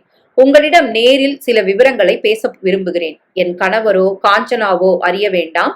அதே ஜவுளிக்கடை வாசலில் நாளை காலை 10 மணிக்கு உங்களை சந்திக்க விரும்புகிறேன். தயவு செய்து வரவும். இது என் வேண்டுகோள். கோகிலா. சுத்தமாக குழம்பி போனான் சித்து. கோகிலா என்னிடம் ஏன் பேச வேண்டும்? அந்த வீட்டிலேயே சற்று விவரமுள்ள பெண்ணாக தெரிந்தவள் அவள்தான். உள்ளே அழைத்து உட்கார வைத்து நிச்சயம் தன்மையான ஒருத்தி கோகிலா. அவளுக்கு தெரிந்த ஒரு நிஜத்தை என்னிடம் சொல்ல ஆசைப்படுகிறாள். அதுவும் கணவனுக்கு தெரியாமல். என்ன அது? காஞ்சனா பற்றிய கசப்பான அந்தரங்கமாக இருக்கக்கூடும். என்னிடம் ஏன் இதை சொல்ல வேண்டும்? இவள் அண்ணி என்பதால் காஞ்சனாவின் பெயரை கெடுக்க நினைக்கிறாளா? இல்லை காஞ்சனாவுக்கு நல்லது செய்ய எண்ணுகிறாளா? சரி, விடியட்டும், பார்க்கலாம். மறுநாளைய பொழுதுக்காக ஆவலுடன் காத்திருந்தான் சித்து. டெலிபோன் மூலம் கல்லூரி முதல்வரிடம் விடுப்பு சொல்லிவிட்டான். வழக்கமான நேரத்தில் புறப்பட்டு ஜவுளிக்கடை வாசலுக்கு வந்து விட்டான். ஸ்கூட்டரை பார்க் செய்துவிட்டு கடைவாசலில் சற்று மறைவாக நின்று கொண்டான். 10:30 மணிக்கு கோகிலா வேகமாக உள்ளே நுழைந்தாள். மூச்சு வாங்க. நான் இங்க இருக்கேன் சிஸ்டர். திரும்பினாள். அருகில் வந்தாள். வணக்கம் சார். வணக்கம். வாங்கின சேலை பிடிக்கலன்னு அதை மாத்த போறதா சொல்லிட்டு கடைக்கு வந்திருக்கேன். அந்த அளவுக்கு என்ன முக்கியமான செய்தி? கடையில் கூட்டம் இல்லை. சற்று ஒதுக்குப்புறமான ஒரு இடத்தை அவள் தேர்ந்தெடுத்தாள். சொல்லுங்க. உங்களை மாதிரி ஒரு நல்ல இளைஞரை பாக்குறதே கஷ்டம் சார். எனக்கு ஏன் ஐஸு? இல்ல சார், இது முகஸ்துதி இல்ல. என் மாணவி ஏமாறக்கூடாதுன்னு நினைச்சேன்னு சொன்னீங்களே, அந்த படகு மறைவும் கிளினிக் சம்பவமும் ஒன்னா உங்க கண்ணில் பட்டது விதியா இல்ல நல்லதுக்கான்னு எனக்கு புரியல.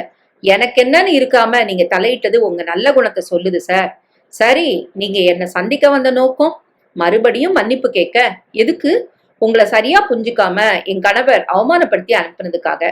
தங்கையோட இணைச்சு அவரை தப்பா நான் பேசிட்ட கோவம். விடுங்க, நான் மனசுல வச்சுக்கல. ஒரு நல்ல மனிதர் மனது புண்ணானது எங்க துரதிர்ஷ்டம். போட்டோம், மறந்துருங்க. நான் பேச வந்த விஷயம் வேற சார். சொல்லுங்க. அந்த கிளினிக் சம்பவம் தொடர்பா இன்னமும் உங்க குழப்பம் தீர்ந்திருக்காது. எந்த ஒரு புத்திசாலியும் என் கணவரோட பதில்ல கன்வின்ஸ் ஆகியிருக்கவே முடியாது. அதை நான் புரிஞ்சுக்கிட்டேன். அவள் சாதுரியத்தை ரசித்தான் சித்து. எஸ். காரணத்தை தெரிஞ்சுக்க நீங்க விரும்பலையா? விருப்பம்தான். ஆனா அப்ப இருந்த பதட்டம் இப்ப இல்ல. அப்படின்னா காஞ்சனா தான் வீட்டு மனிதர்களுக்கு தெரியாம சரிக்கு விழுந்துட்டாளோன்னு பயந்தேன். விவரம் தெரிஞ்சும் எச்சரிக்கலைன்னா அது தப்புதான்னு உங்க வீட்டுக்கு வந்தேன். இப்போ விவரம் எதுனாலும் விசுவுக்கு தெரியுமே, அதனால நான் ஏன் கவலைப்படணும்? விவரம் ஆபாச எல்லைக்குள்ள வரல சார். சோகமான உறுத்தல் தான். அப்படின்னா எங்க காஞ்சனா சுத்தமான பொண்ணுதான். அவ யாரையும் நம்பி மோசம் போனதால டாக்டர் தேடி வரல. அண்ணனை தவிர அந்நிய ஆண் பிள்ளையை நிமிர்ந்து கூட பார்க்க மாட்டா. அவளே பேசட்டும் என காத்திருந்தான் சித்தார்த். காஞ்சனாவுக்கு 15 வயசா இருக்கும்போது இந்த வீட்டுக்கு நான் வந்தேன் சார். இப்ப அவளுக்கு 20. இந்த வயசு கணக்கு எனக்கு எதுக்கு? அவ இன்னும் மேஜர் ஆகல. புரியல. 18 வயசுல மேஜர் ஆயிடலாமே சட்டப்படி. நான் அதை சொல்லல சார். வயசு 20 ஆகியும் அந்த மொட்டு இன்னும் மலரல சார். அதிர்ச்சியுடன் நிமிர்ந்தான் சித்தார்த். அப்படியா? இந்த நாட்கள்ல 11 கடக்கிறதுல யாருக்கும் 12 அதிகபட்சம். ஆனா காஞ்சனா 20 எட்டியும் பூக்கல. ஆரம்பத்துல இது லேசான பயமா ஆரம்பிச்சு அப்புறம் கலவரமா வளர்ந்து இப்ப டாக்டர் சந்திக்க கூடிய அளவுக்கு வந்து நின்றுருக்கு சார். சித்தார்த் வார்த்தைகள் கிடைக்காமல் தத்தளித்தான். டாக்டர் என்ன சொல்றாங்க? பரிசோதனை பண்ணாங்க, மருந்து கொடுத்தாங்க, இன்ஜெக்ஷன் போட்டாங்க. 3 வருஷமா சிகிச்சை நடக்குது. இந்த நிமிஷம் வரைக்கும் எந்த பலனும் இல்ல. காஞ்சனா நொந்து போயிருக்கிறா. பார்த்தா சொல்ல முடியுமா? எவ்வளவு அழகான பொண்ணு. ஒரு மாணவர் கூட்டமே அவளை சுத்தி சுத்தி வருது. நெஜம் தெரிஞ்சா அத்தனையும் ஊசிப்பட்ட பலூனா ஆயிடாது. சொல்ல முடியுமா சார்? My God. அவளை கர்வக்காரி, திமிர் பிடிச்சவ, அகங்காரி இப்படிலாம் காலேஜ் வட்டாரம் பேசுது. இதுல எதுவுமே உண்மை இல்ல சார். அவளுக்கு குற்ற உணர்வு. எல்லா பெண்களுக்கும் இயற்கை தரக்கூடிய பெண்மை எனக்கு மட்டும் இல்லாம போயிருமோன்னு கூசி குறுகிறா காஞ்சனா. அதனாலதான் மனிதர்களே இல்லாத ஒரு சமூகத்தை தேர்ந்தெடுத்து வாழ அவ ஆசைப்படுறா. சரியா சாப்பிடறதில்ல. அவ சிரிச்சே 5-6 வருஷங்கள் ஆச்சு. அவளை மாத்த உற்சாகம் முட்டத்தான் கடற்கரைக்கு என் கணவர் கூட்டிட்டு போனாரு. அங்கேயே மனிதர்களை பார்க்க பிடிக்கல அவளுக்கு. தனிமையில படகு மறைவுல அண்ணன் மடியில படுத்து அழுது இருக்கிறா. புரியுதா சார் அவ பிரச்சனைகள்? சித்து இந்த அளவு எதிர்பார்க்கவில்லை. முற்றிலும் நினைத்தே பார்க்க முடியாத ஒரு சோகம். 20 தானே ஆச்சு சிஸ்டர். ரொம்ப அதிகம் சார். சரி, நம்பிக்கை தானே நல்ல டானிக். வராது சார். பொண்ணா பிறந்திருந்தா அந்த வலி உங்களுக்கு புரியும். அவ சோகத்தை யாரும் அதிகமாக்க வேண்டாம். கூடுமான வரைக்கும் அவளை உற்சாகப்படுத்த முயற்சி பண்ணுங்க. வலிக்கல சார். உங்களால அதை முடியும்னு பட்டதாலதான் யாருக்கும் சொல்லாத இந்த உண்மைய உங்களுக்கு நான் சொல்றேன். நான் என்ன செய்ய முடியும் இதுல? நிச்சயம் முடியும். சம்பந்தப்படாத ஒரு பொண்ணுக்கு ஆபத்துன்னு நினைச்சு உதவ வந்தீங்களே, அதுவே எல்லாருக்கும் தோணாது. உங்ககிட்ட மனிதநேயம் நிறைய இருக்குன்னு நான் புரிஞ்சுக்கிட்டேன். அவளோட ஆசிரியர் நீங்க. தினமும் சந்திக்கிற வாய்ப்பு உங்களுக்கு உண்டு. உங்களை நான் நம்புறேன் சார். எங்க காஞ்சனா முகத்துல சிரிப்பு பூக்கணும். அவ பூக்கலனாலும் நான் என்ன உதவி வேணாலும் செய்யறேன். ஆனா காஞ்சனா ஒத்துழைப்பு ஓரளவுக்கு வேண்டாமா? அவ நல்ல பொண்ணு சார். அதிர்ச்சி வைத்தியம் முயற்சி பண்ணாங்களா? பார்த்தாச்சு சார். வலிக்கல அதுவும். நான் புறப்படுறேன் சார். என் கணவர் சம்பந்தப்பட்ட ஆட்கள் கண்ணுல நான் பட வேண்டாம். என்னை சந்திச்சதை நேரம் கிடைக்கும் போது நாசுக்கா அவர்கிட்ட சொல்லிருங்க. நிச்சயமா நான் வரேன் சார். போய்விட்டாள். வீட்டுக்கு போக விருப்பம் இல்லாமல் கன்னிமரா லைப்ரரிக்குள் நுழைந்தான் சித்து. புத்தகம் ஒன்றை எடுத்துக்கொண்டு போய் உட்கார்ந்தான். காஞ்சனாவின் முகம் கண்ணுக்குள் வந்தது. வட்ட முகம், அலைப்பாயும் அந்த வண்டு விழிகள், வசீகரமான உதடுகள், நல்ல உயரமும் எடுப்பான உடற்கட்டும். இவளா இவளா பெண்மையை உணராமல் தவிக்கிறாள்? நம்பவே முடியவில்லையே. நான் இவளை எந்த விதத்தில் அணுகி சோக குழியிலிருந்து வெளியே கொண்டு வர முடியும்? புரியவில்லை. குழம்பி தவித்தான். எதனால் இந்த பொறுப்பை என்னிடம் ஒப்படைத்தாள் கோகிலா? என்ன உள்நோக்கம்? வெகுநேரம் நூலகத்தில் நேரத்தை கடத்திவிட்டு வெளியே வந்தான். எனக்கு இந்த நிஜம் தெரியும் என்று காஞ்சனாவிடம் நான் சொல்ல முடியுமா? சொன்னாலும் எப்படி அதை எடுத்துக்கொள்வாள் காஞ்சனா? வீடு திரும்பி விட்டான். தம்பி, நாளைக்கு உனக்கு ஷூட்டிங் துணி எடுக்கணும். நந்தினி காலையில வரா. நீயும் காலேஜுக்கு போக வேணாம். இல்லம்மா, எனக்கு லீவ் இல்லை. அப்படின்னா நந்தினியே செலக்ட் பண்ணிட்டோம். நான் பார்க்க வேண்டிய அவசியம் இல்லை. இப்பவே பொண்டாட்டி ராஜ்யமா? இல்லம்மா, இருந்தாலும் எனக்கு சந்தோஷம்தான். காலை வழக்கம் போல கல்லூரிக்கு வந்து விட்டான். யாரோ ஒரு ட்ரஸ்டி மாரடைப்பால் இறந்து விட்டதாக செய்தி வர விடுமுறை அறிவிக்கப்பட்டது. வகுப்பை விட்டு வெளியே வந்ததும் காஞ்சனா அழைத்தான். திரும்பினாள். ரூமுக்கு வா. போய்விட்டான். 5வது நிமிடம் அவன் அறைக்குள் தயக்கத்துடன் நுழைந்தாள் காஞ்சனா. தினமும் மாலினி பூ கொண்டு வரா எனக்கு. அதுக்கு நான் என்ன பண்ணணுங்கிற போல் பார்த்தாள் காஞ்சனா. எனக்கு அந்த மலர் பிடிக்கிறது இல்ல. ஏன் என்றது அவள் பார்வை. உன் வீட்டு தோட்டத்துல மொட்டுக்களை பார்த்தேன். மலராத மொட்டுக்களை செடியில இருந்து பறிக்கிறது பாவம்தான். ஒருவேளை மலரல்னா செடி வாடி போகலாம்ல. அந்த மொட்டுக்கள் எனக்கு மலரை விட மொட்டுக்களை தான் அதிகம் பிடிக்கும். நாளைக்கு கொண்டு வர முடியுமா காஞ்சனா? குபீரன நிமிர்ந்தாள். அவனையே உற்று பார்த்தாள். கண்களில் நீர் தழும்ப சடாரென அங்கிருந்து ஓடி போய்விட்டாள். இதை சித்து சற்றும் எதிர்பார்க்கவில்லை. எனக்கு மலரை விட மொட்டுக்களை தான் பிடிக்கும். எதற்காக இதை சொன்னார்? உறக்கம் வராமல் தவித்த காஞ்சனா எழுந்து உட்கார்ந்தாள். சற்று தள்ளி உறங்கிக் கொண்டிருந்த அம்மாவின் முதுகு தெரிந்தது. மெல்லிய நீல விளக்கில் அந்த கூடத்தின் விஸ்தாரம் தெரிந்தது. மின்விசிறி சுழலும் ஓசை மட்டுமே கேட்டது. தூரத்தில் ஆலயமணி, லாரிகளின் ஓசை, நாய் குலைக்கும் சத்தம் சகலமும் காதில் விழுந்தது. எனக்கு மலரை விட மொட்டுக்களைத்தான் அதிகம் பிடிக்கும். நான் மொட்டுதான் என்று உனக்கு தெரிந்து விட்டதா? தெரிந்துதான் என்னை பரிசோதிக்க விரும்பி அவ்வாறு சொன்னாயா? பாவம் சித்தார்த் எதற்காக வீடு தேடி வந்து அண்ணனிடம் அவமானப்பட வேண்டும்? அவர் நினைத்தது நியாயம்தானே. சந்தர்ப்ப சூழ்நிலை யாரையும் அப்படித்தானே நினைக்க சொல்லும். சிவந்த மேனி, எடுப்பான தோற்றம், மிதமான உயரம், மீசை இல்லாத அந்த பளிங்கு முகம், மெல்லிய பிரேமிட்ட கண்ணாடியும் அதனுள் சுழலும் கோழி கண்களும், அகலமான நெற்றியும். சட்டென அதிர்ந்தாள் காஞ்சனா. நான் அவரை நேசிக்க தொடங்கி விட்டேனா? இல்லை. அழகு எங்கிருந்தாலும் அதை ரசிக்கும் மனோபாவம் தவறா? பொய் பொய் காஞ்சனா. இது ரசனையின் அடிப்படையில் உண்டான எண்ணம் அல்ல. நீ அவனை விரும்ப தொடங்கிவிட்டாய். இன்றல்ல, கல்லூரியில் வகுப்பில் அவன் நுழைந்த முதல் நாளே அவனுடன் சக மாணவ மாணவிகள் ஒன்றிய போது விலகி நின்று அவனை மானசீகமாக ஆராதித்தாய் நீ. உன் வழக்கமான ஈகோவும் குற்ற உணர்வும் தடை போட்டதால் அதை வெளியே காட்டிக்கொள்ளவில்லை நீ. எழுந்து போய் தண்ணீர் குடித்துவிட்டு வந்தாள் காஞ்சனா. நான் எப்படி ஒரு ஆடவனை காதலிக்கலாம்? என்ன தகுதி என்னிடம் இருக்கிறது?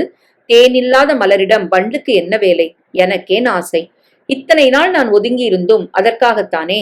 இந்த சித்தார்த் மட்டும் என்னிடம் ஏன் சலன அலைகளை உண்டாக்க வேண்டும்? டாக்டர் அண்ணாவிடம் தாழ்ந்த குரலில் சொன்னது ஞாபகம் வந்தது. எல்லா சிகிச்சைகளும் முயற்சி பண்ணாச்சு, பலனில்ல.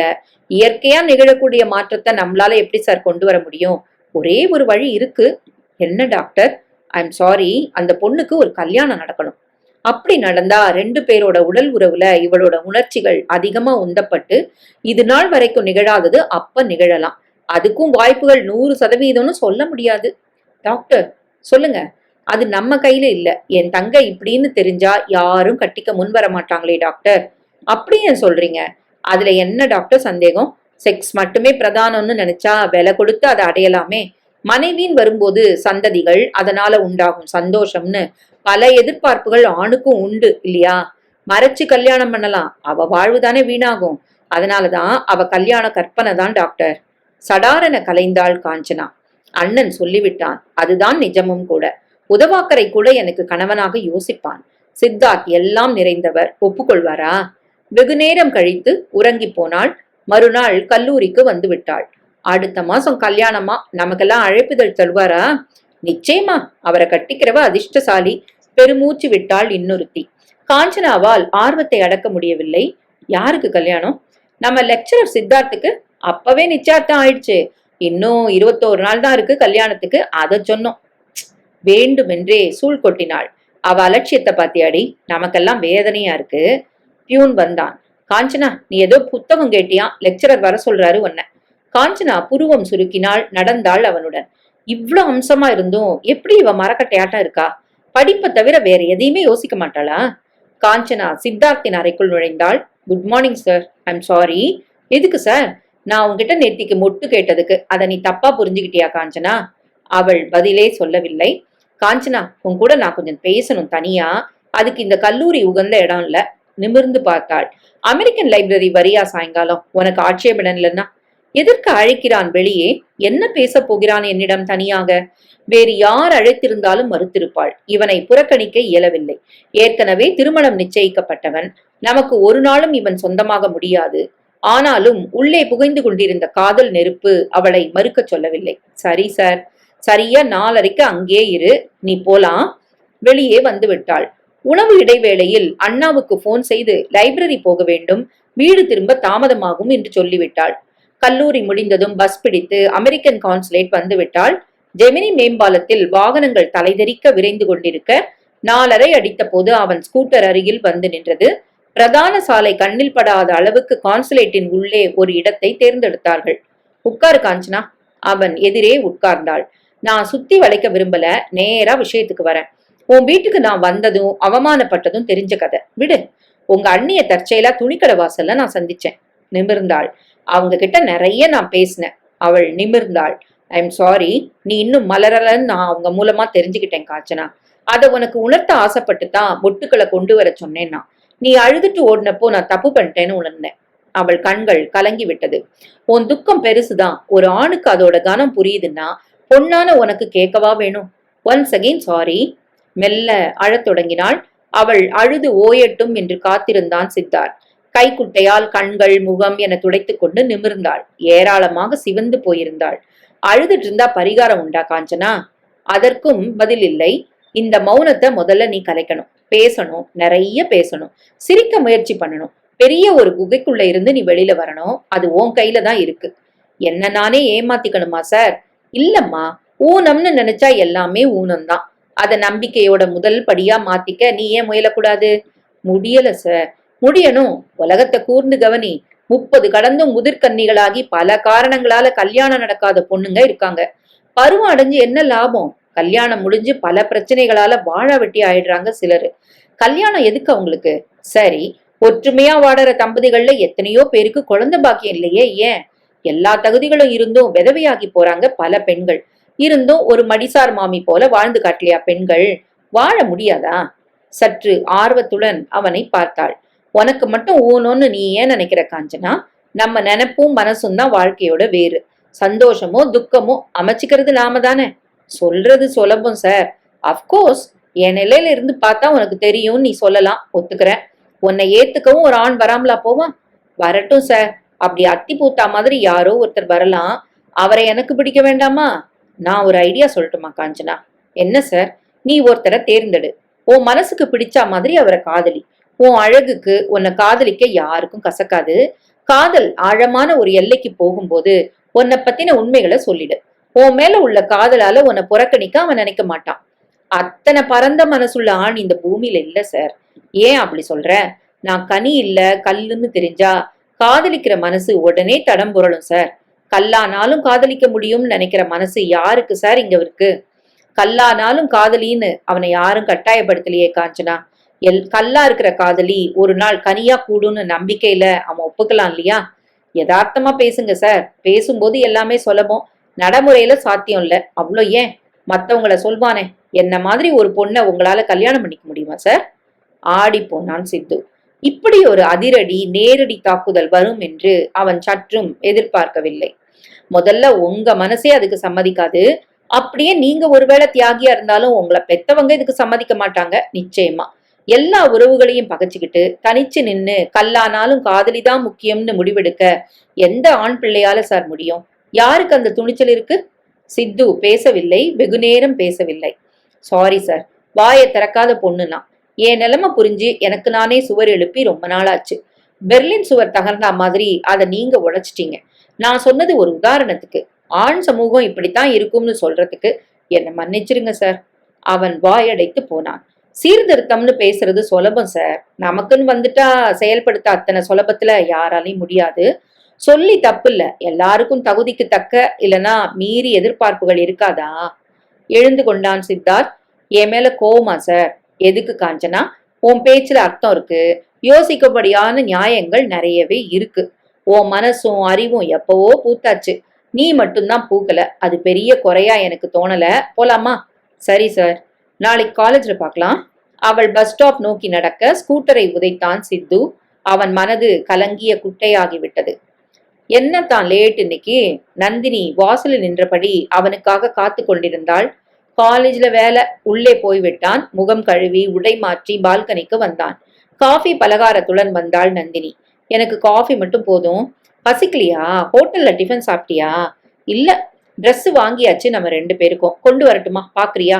எனக்கு டயர்டா இருக்கு, நான் கொஞ்சம் ரெஸ்ட் எடுக்கணும் நந்தினி. நோ நோ நோ, நான் விடமாட்டேன் உன்ன. கல்யாணத்துக்கு 3 வாரம் தான் இருக்கு. இன்னமும் இப்படி சோர்ந்து உட்கார்ந்துருந்தா என்ன நியாயம்? சடார் என திரும்பினான்.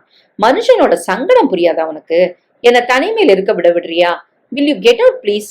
ஆடி போனாள் நந்தினி. சட்டென அங்கிருந்து விலகி கீழே போய்விட்டாள். சற்று நேரம் கழித்து அம்மா வந்தாள். என்னடா சொன்ன அவள? ஏன் அப்படி அழறாவ? கொஞ்சம் ரெஸ்ட் எடுக்க விடாம தொல்லை பண்ணா என்ன அர்த்தம்? போ சொன்னேன். பாவண்டா, வெகுளி பொண்ணுடாது. உன் மேல உயிரே வச்சுக்குது. கல்யாண சந்தோஷத்துல மிதக்கிறா அவ. இப்படி அழ வச்சிட்டியப்பா. நான் என்ன சமாதானப்படுத்தியும் அழுக அடங்கல. நீ வந்து அவளை தேத்துடா. தேத்த முடியாத துக்கங்கள்லாம் சுமந்து எத்தனையோ பெண்கள் இந்த பூமியில வாழலையா? இவளுக்கு அப்படி என்ன துக்கம்? அழட்டும், கொஞ்ச நேரம் கரைஞ்சு போயிட மாட்டா. உன் முன்னாடி கோபமும் பிடிவாதமும் இனிமேலையாவது குறைஞ்சா தேவல சித்து. எல்லாருக்கும் உன்னை புரிஞ்சுக்க முடியாது என்ன போல. கீழே போய்விட்டாள் அம்மா. நந்தினியின் கண்ணீரோ துக்கமோ அவனை கொஞ்சமும் பாதிக்கவில்லை. திரும்ப திரும்ப காஞ்சனா வந்து கேட்டுக்கொண்டே இருந்தாள். என்ன மாதிரி ஒரு பொண்ணை உங்களால பண்ணிக்க முடியுமா சார்? இந்த கேள்வி மனச்சுவரில் மோதி மோதி எழுப்பிக் கொண்டே இருக்கிறது. பல 100 முறைகள். சொல்றது சுலபம் சார், செயல்படும் போதுதான் கஷ்டமே புரிய தொடங்கும். பாவம் காஞ்சனா. வாசனை இல்லாத அழகு மட்டுமே நிறைந்த டேலியா பூக்களைப் போல முகர்ந்து பார்க்க மட்டுமே ஆசை கொள்ளும் ஆண்கள் சமுதாயம் விவரம் தெரிந்தால் வீசிவிடும். நந்தினிகளுக்கு தாலி கட்ட எத்தனையோ ஆண்கள் இந்த பூமியில் சுலபமாக முன்வரலாம். காஞ்சனாவின் கதை அப்படி அல்ல. என்னை மாதிரி ஒரு பொண்ணை உங்களால கல்யாணம் பண்ணிக்க முடியுமா சார்? உன்ன மாதிரி என்ன, உன்னையே திருமணம் செய்து கொள்ள என்னால் முடியும். அந்த சிந்தனை வந்த நிமிடம் தடக்கென மனது ஒரு உலுக்கு உலுக்கியது உடம்பை. எப்படி சித்து? உன்னையே நம்பி உன் மேல உயிரே வச்சிருக்க உன் மாமன் பொண்ணு நந்தினி இதுக்கு சம்மதிப்பாளா? நிச்சயதார்த்தம் முடிஞ்சு திருமண தேதி கூட குறிச்சாகியாச்சு. இன்னும் ஓரிரு நாள்ல அழைப்புதலும் வந்துடும். இந்த நிலையில திருமணம் வேண்டாம்னு நீ சொல்ல முடியுமா? அது நியாயம்தானா? நந்தினி வெகுளி பொண்ணுடா, உன் மேல உயிரே வச்சிருக்கா. கல்லானாலும் காதலின்னு முடிவெடுக்க எந்த ஆண் பிள்ளைக்கு சார் துணிச்சல் வரும்? வெகு நேரம் சிந்தனை சிறையில் சிக்கிக் கொண்டு போராட்டம் நடத்தினான் சித்தார்த். நீ காஞ்சனா மேல பரிதாபப்படுறியா? அவ மேல கொண்ட அனுதாபத்தின் பொருட்டு அவளுக்கு வாழ்வு தரலான்னு யோசிக்கிறியா? ஏன் கூடாதா? வேண்டாம். அனுதாப அலைகள் அரசியலிலும் சரி அந்தரங்க வாழ்க்கையிலும் சரி ஆரம்ப கட்டத்துல தான் பெரிய அளவுக்கு உதவும். நாள்பட அந்த அலைகள் ஊஞ்சிட்டா நெஜத்தோட தீவிரத்தை தாங்க முடியாம நெஞ்சு துடிக்கும். யோசனை பண்ணு. காஞ்சனா மேல எனக்கு உள்ளது அனுதாபமா இல்ல நான் கொண்டது காதலா? கேள்வி அவனை பந்தாடத் தொடங்கியது. ஏன், உலகில் எந்த பெண்ணுக்கும் களங்கமும் கஷ்டமும் உண்டாகவில்லையா? அங்கெல்லாம் தோன்றி உதவ நீ என்ன பரமாத்மாவா? கல்லூரியில் முதல் நாள் அவளை பார்த்த முதலே உன் மனதின் எங்கோ ஒரு மூலையில் காஞ்சனாவை நீ பத்திரப்படுத்தி கொண்டு விட்டாய், உனக்கே தெரியாமல். இது நிஜமா இல்லையா? அதனால்தான் படகு மறைவும் மருத்துவமனையும் உன்னை அதிகம் பாதித்து விட்டது. அவள் வீடு தேடி போகும் அளவு உன்னை உசுப்பியதும் அவள் மேல் உனக்கு உள்ள காதல்தான். அவளை தனியாக அழைத்தது சமாதானம் சொல்ல மட்டும்தானா சித்து? இல்லை, தனிமையில் அவளுடன் பேசிவிட வேண்டும் என்ற உள்மன தாகம் உன்னை வாட்டுகிறது. அவளை நீ காதலிக்கிறாய், அதை வெளிப்படுத்த உனக்கு தெரியவில்லை அல்லது சந்தர்ப்பம் இல்லை. ஐயோ, இதென்ன புது குழப்பம்! நிச்சயிக்கப்பட்ட நான் காஞ்சனாவை விரும்புவது நியாயமா? ஏன், என்ன தப்பு? நந்தினிக்கு இன்னும் நீ கணவனாகி விடவில்லை. மணவரை வரை வந்து நின்று போன திருமணங்கள் இல்லையா? நிச்சயதார்த்தம் அதைவிட தேவலை இல்லையா? இதை நான் சொன்னால் குடும்பத்தில் பெரிய பூகம்பம் புறப்படுமே. நான் காஞ்சனாவை காதலிப்பது நிஜம்தானா? பல முறை திரும்ப திரும்ப அந்த கேள்வியை மனதுக்குள் புரளவிட்டான். இல்லை என்ற பதிலின் சுவடே இல்லை. காஞ்சனா என்னை காதலிப்பாளா? நிச்சயம் சித்து, உன்னை விரும்புவதால் தான் அந்த கேள்வியே அவளிடமிருந்து புறப்பட்டது. இப்போது நான் என்ன செய்ய வேண்டும்? முதலில் காஞ்சனாவிடம் என் காதலை சொல்ல வேண்டும். அவள் சம்மதம் பெற வேண்டும். பிறகு புயலை சந்திக்க என்னை நான் ஆயத்தப்படுத்திக் கொள்ள வேண்டும். பாவம் நந்தினி. பிறந்த முதலே எனக்காக நிச்சயிக்கப்பட்ட நந்தினி இதை தாங்குவாளா? தாங்கித்தான் ஆக வேண்டும். மனதில் காஞ்சனாவும் உடம்பில் நந்தினியுமாக கேவலமான வாழ்க்கையை நடத்த என்னால் முடியாது. இதை நந்தினியிடம் மனம் திறந்து பேசிவிட வேண்டும். முதலில் காஞ்சனா, பிறகு நந்தினி. சாப்பிட வரியா சித்து? அம்மாவின் குரல் அழைக்க எழுந்தான் பால்கனியை விட்டு. கல்லூரிக்குள் ஸ்கூட்டரை நிறுத்தி ஸ்டாண்ட் போடும்போது அவனை கடந்தாள் காஞ்சனா. காஞ்சனா, ஒரு நிமிஷம். அருகில் வந்தாள். என்ன சார்? இன்னைக்கும் அமெரிக்கன் கான்சுலேட்டுக்கு வந்துரு, உன்னோட நான் பேசணும். ஒரு நொடி யோசித்த அவள் தலையசைத்து விட்டு வகுப்புக்கு போய்விட்டாள். வழக்கம் போல வகுப்புகளில் ஈடுபட்டான். மாணவர்களின் சந்தேகங்களை போக்கினான். மாலை 4 மணிக்காக காத்திருந்தான். அந்த நேரமும் வந்தே விட்டது, புறப்பட்டு விட்டான். அமெரிக்கன் எம்பசி வாசலில் காத்திருந்தாள் காஞ்சனா. இடம் தேடி அமர்ந்ததும் அவள் முகத்தை முழுமையாக ஒரு முறை பார்த்தான். ஏன் சார் அப்படி பாக்குறீங்க? உன்னை சரியா இப்பத்தான் நான் பாக்குறேன் காஞ்சனா.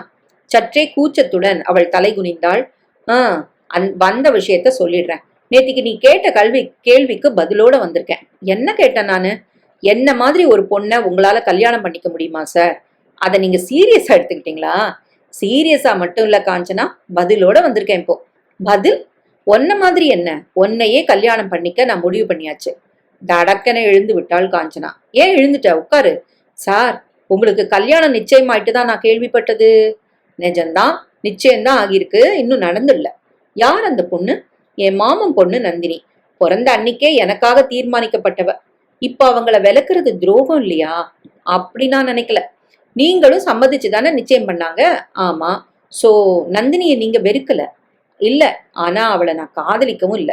புரியல. உன்னை நான் காதலிக்கிறேன். என் உள் மனசு ரொம்ப நாளா உன்னை நேசிச்சுக்கிட்டு இருக்கு.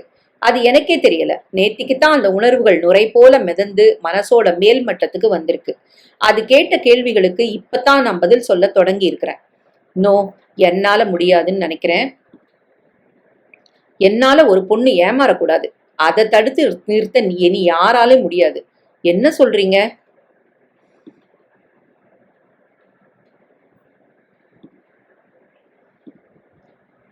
நான் நந்தினிய கல்யாணம் செஞ்சுக்கிட்டாலும் என் மனசுல நீதான் இருப்ப. ஒரு மனைவிக்கு இதை விட துரோகம் செய்ய எந்த கணவனால முடியும்? அவள் ஆடி போனாள். சார், நான் கல்லு, ஆனாலும் என் காதலி. அனுதாபத்தோட அடித்தளத்துல என் வாழ்க்கை கட்டிடம் எழும்ப வேண்டாம் சார்.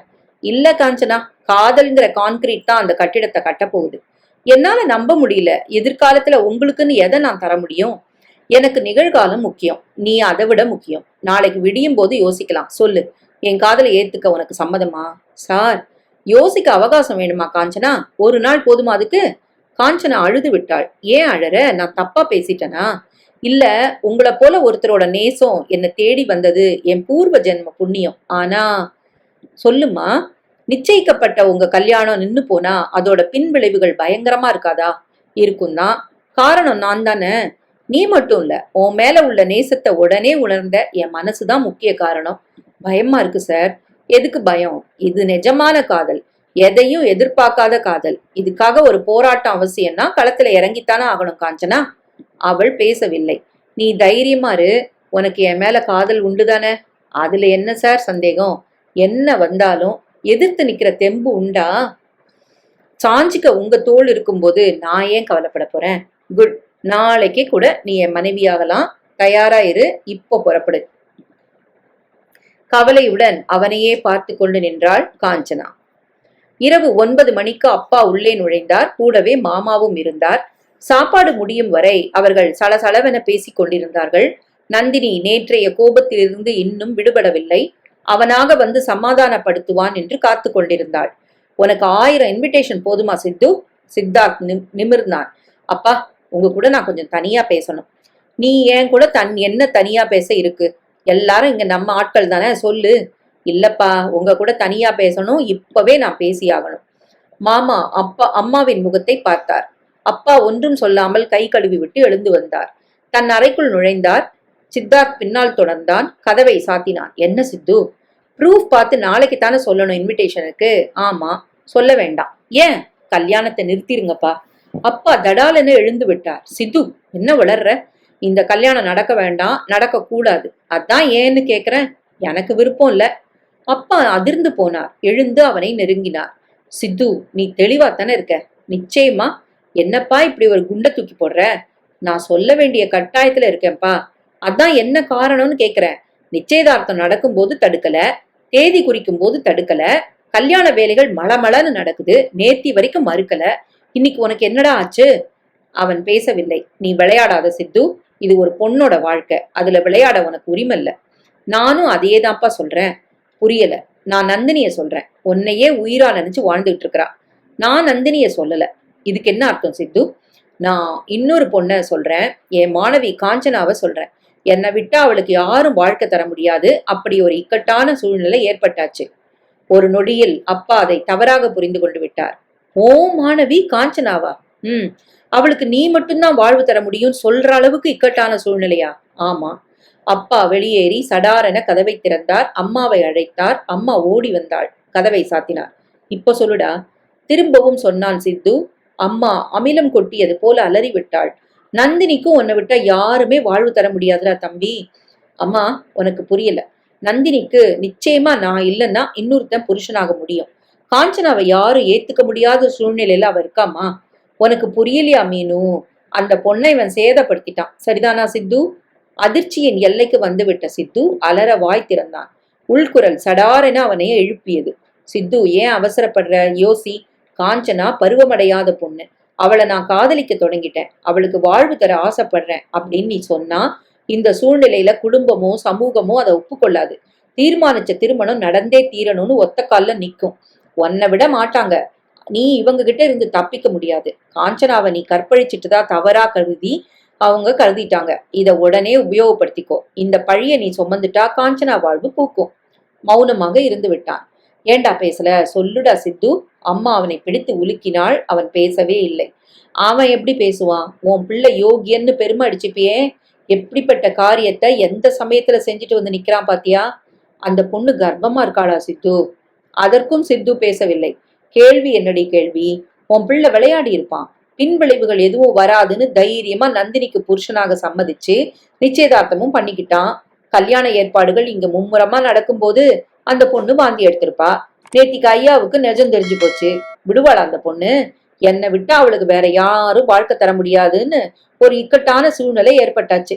சொன்னது உன் புள்ளடி. இக்கட்டான சூழ்நிலை இதுதான்னு புரியுதா இப்போ? பேசாம நிக்கிறானே, மௌனம் அத்தனையும் நெஜம்னு உணர்த்தலையா அவனுக்கு? குற்ற உணர்வு காரணமா அவனால பேச முடியலடி. அட பாவி, என்ன காரியம்டா செஞ்ச? அம்மா தலையில் அரைந்து கொண்டு அழத் தொடங்கினாள். அப்பா சித்துவின் செய்கையால் உடைந்து போயிருந்தார். எப்படிங்க கல்யாணத்தை நிறுத்த முடியும்? என் தம்பி நம்மள சும்மா விடுவானா? அந்த பொண்ணு நந்தினி இதை கேட்டா அந்த கணமே உயிரை விட்டுடுவா.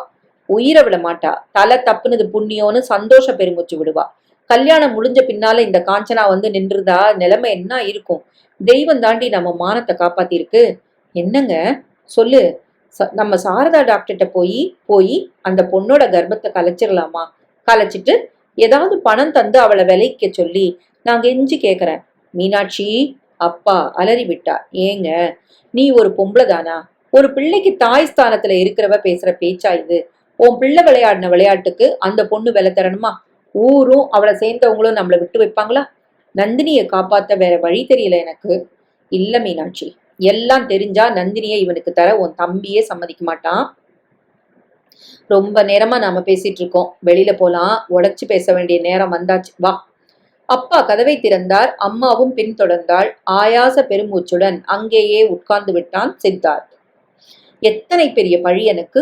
பெற்றவர்களே ஒரு அற்ப புழுவாக என்னை பார்க்கும் அளவுக்கு ஒரு நொடியில் நான் ஏன் தாழ்ந்து போனேன்? காஞ்சனா கர்ப்பமாம். சிரிப்பு வந்தது சித்துவுக்கு. அப்படி ஒரு காட்சி கனவில் தான் வர முடியும். கற்பனையிலாவது காஞ்சனா அப்படி இருக்கட்டுமே. அந்த பெண்ணுக்கு நல்ல ஒரு வாழ்வு தர நான் பழி சுமந்தால்தான் என்ன தவறு? சித்து, நீ அவளை காதலிப்பது இருக்கட்டும். அவளது இந்த ஊனம் எதிர்காலத்தில் உன்னை பாதிக்காதா? இது கடுமையான ஒரு தியாகம் இல்லையா? இல்லை. அந்த கடுமையான தியாகத்துக்கு வேர் நான் அவள் மேல் கொண்ட காதல். கதவு தடாலென திறந்தது. நிமிர்ந்தான் சித்து. மாமா ஆவேசமாக உள்ளே நுழைந்தார். நீ மனுஷனடா பாவி! அவன் ஒன்றும் பேசவில்லை. உன்னையே நம்பி ஒவ்வொரு சுவாசமும் நீதான் வாழ்ந்துட்டு இருக்கிற என் மகளோட தலையில நெருப்பு அள்ளி கொட்டிட்டேடா பாவி! பாய்ந்து வந்து அவன் கழுத்தை பிடித்தார். என் மகளுக்கு நீ கிடைக்கலனாலும் பரவாயில்ல, உன் பிள்ளைய சுமக்கிற அந்த அவுசாரி விதவையாகட்டும். உன்னை இப்பவே நான் கொன்னுடுறேன். அப்பா, நந்தினியின் குரல். மாமா திரும்பினார். உங்க செயல்ல அர்த்தம் இல்ல. அத்தானை நீங்க கொலை பண்ணா உங்களையும் நான் இழப்பேன். நஷ்டம் உங்க மகளுக்கு தான். வேண்டாம்பா. கையை எடுத்து விட்டார் மாமா. தளர்ந்து போய் வெளியே நடந்தார். நந்தினி அருகில் வந்தாள். அத்தான், என்ன மன்னிச்சிரு நந்தினி. எதுக்கு மன்னிப்பு? இந்த கல்யாணத்தை நிறுத்த காஞ்சனா கர்ப்பம்னு நீ சொன்ன பொய்க்கா? நந்தினி, உன்னால ஒரு பொண்ணு கற்பழக்க மாட்டா. ஒரு நாளும் அந்த அளவு நீ கேவலமா போக மாட்ட. நான் நெருப்பு மேல சத்தியம் பண்ண தயார். உன்ன எனக்கு தெரியாதான். எதுக்காக இந்த பொய்? ஏன் கல்யாணத்தை நிறுத்தின? யார் அந்த காஞ்சனா? அடுக்கடுக்கான கேள்விகளில் நிலை குலைந்தான் சித்து. விடிந்ததும் தன் பெட்டி மற்றும் பைகளை தயாரித்துக் கொண்டு புறப்பட தயாராகிவிட்டாள் நந்தினி. நந்தினி, என்னத்த? சித்து வேண்டாம்னு நீயும் முடிவு பண்ணிட்டியா நந்தினி? நான் எங்க அத்தை முடிவு பண்ண வச்சுட்டாரு உங்க பிள்ளை. அத்தான்னு இனிமே சொல்ல மாட்டியா நந்தினி? அவர் அத்தை மகன்கிற காரணத்துக்காக மட்டும்தான் அவரை அத்தான்னு கூப்பிட்டிருந்தா அந்த உறவு இப்பவும் இருந்திருக்கும்.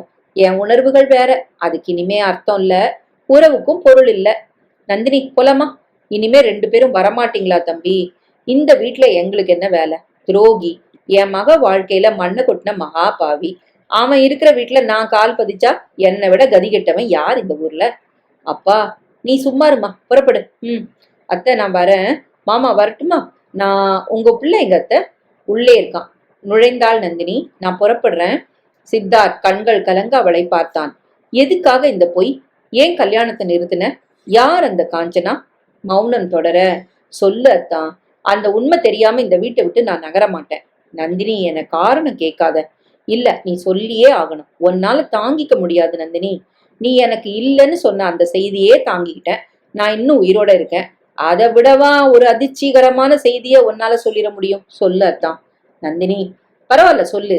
நீ என்ன சொன்னாலும் நான் கேட்டுக்கிறேன். இனிமே உன் தாலி எனக்கு இல்லைன்னு நீ முடிவுக்கு வந்தாச்சு.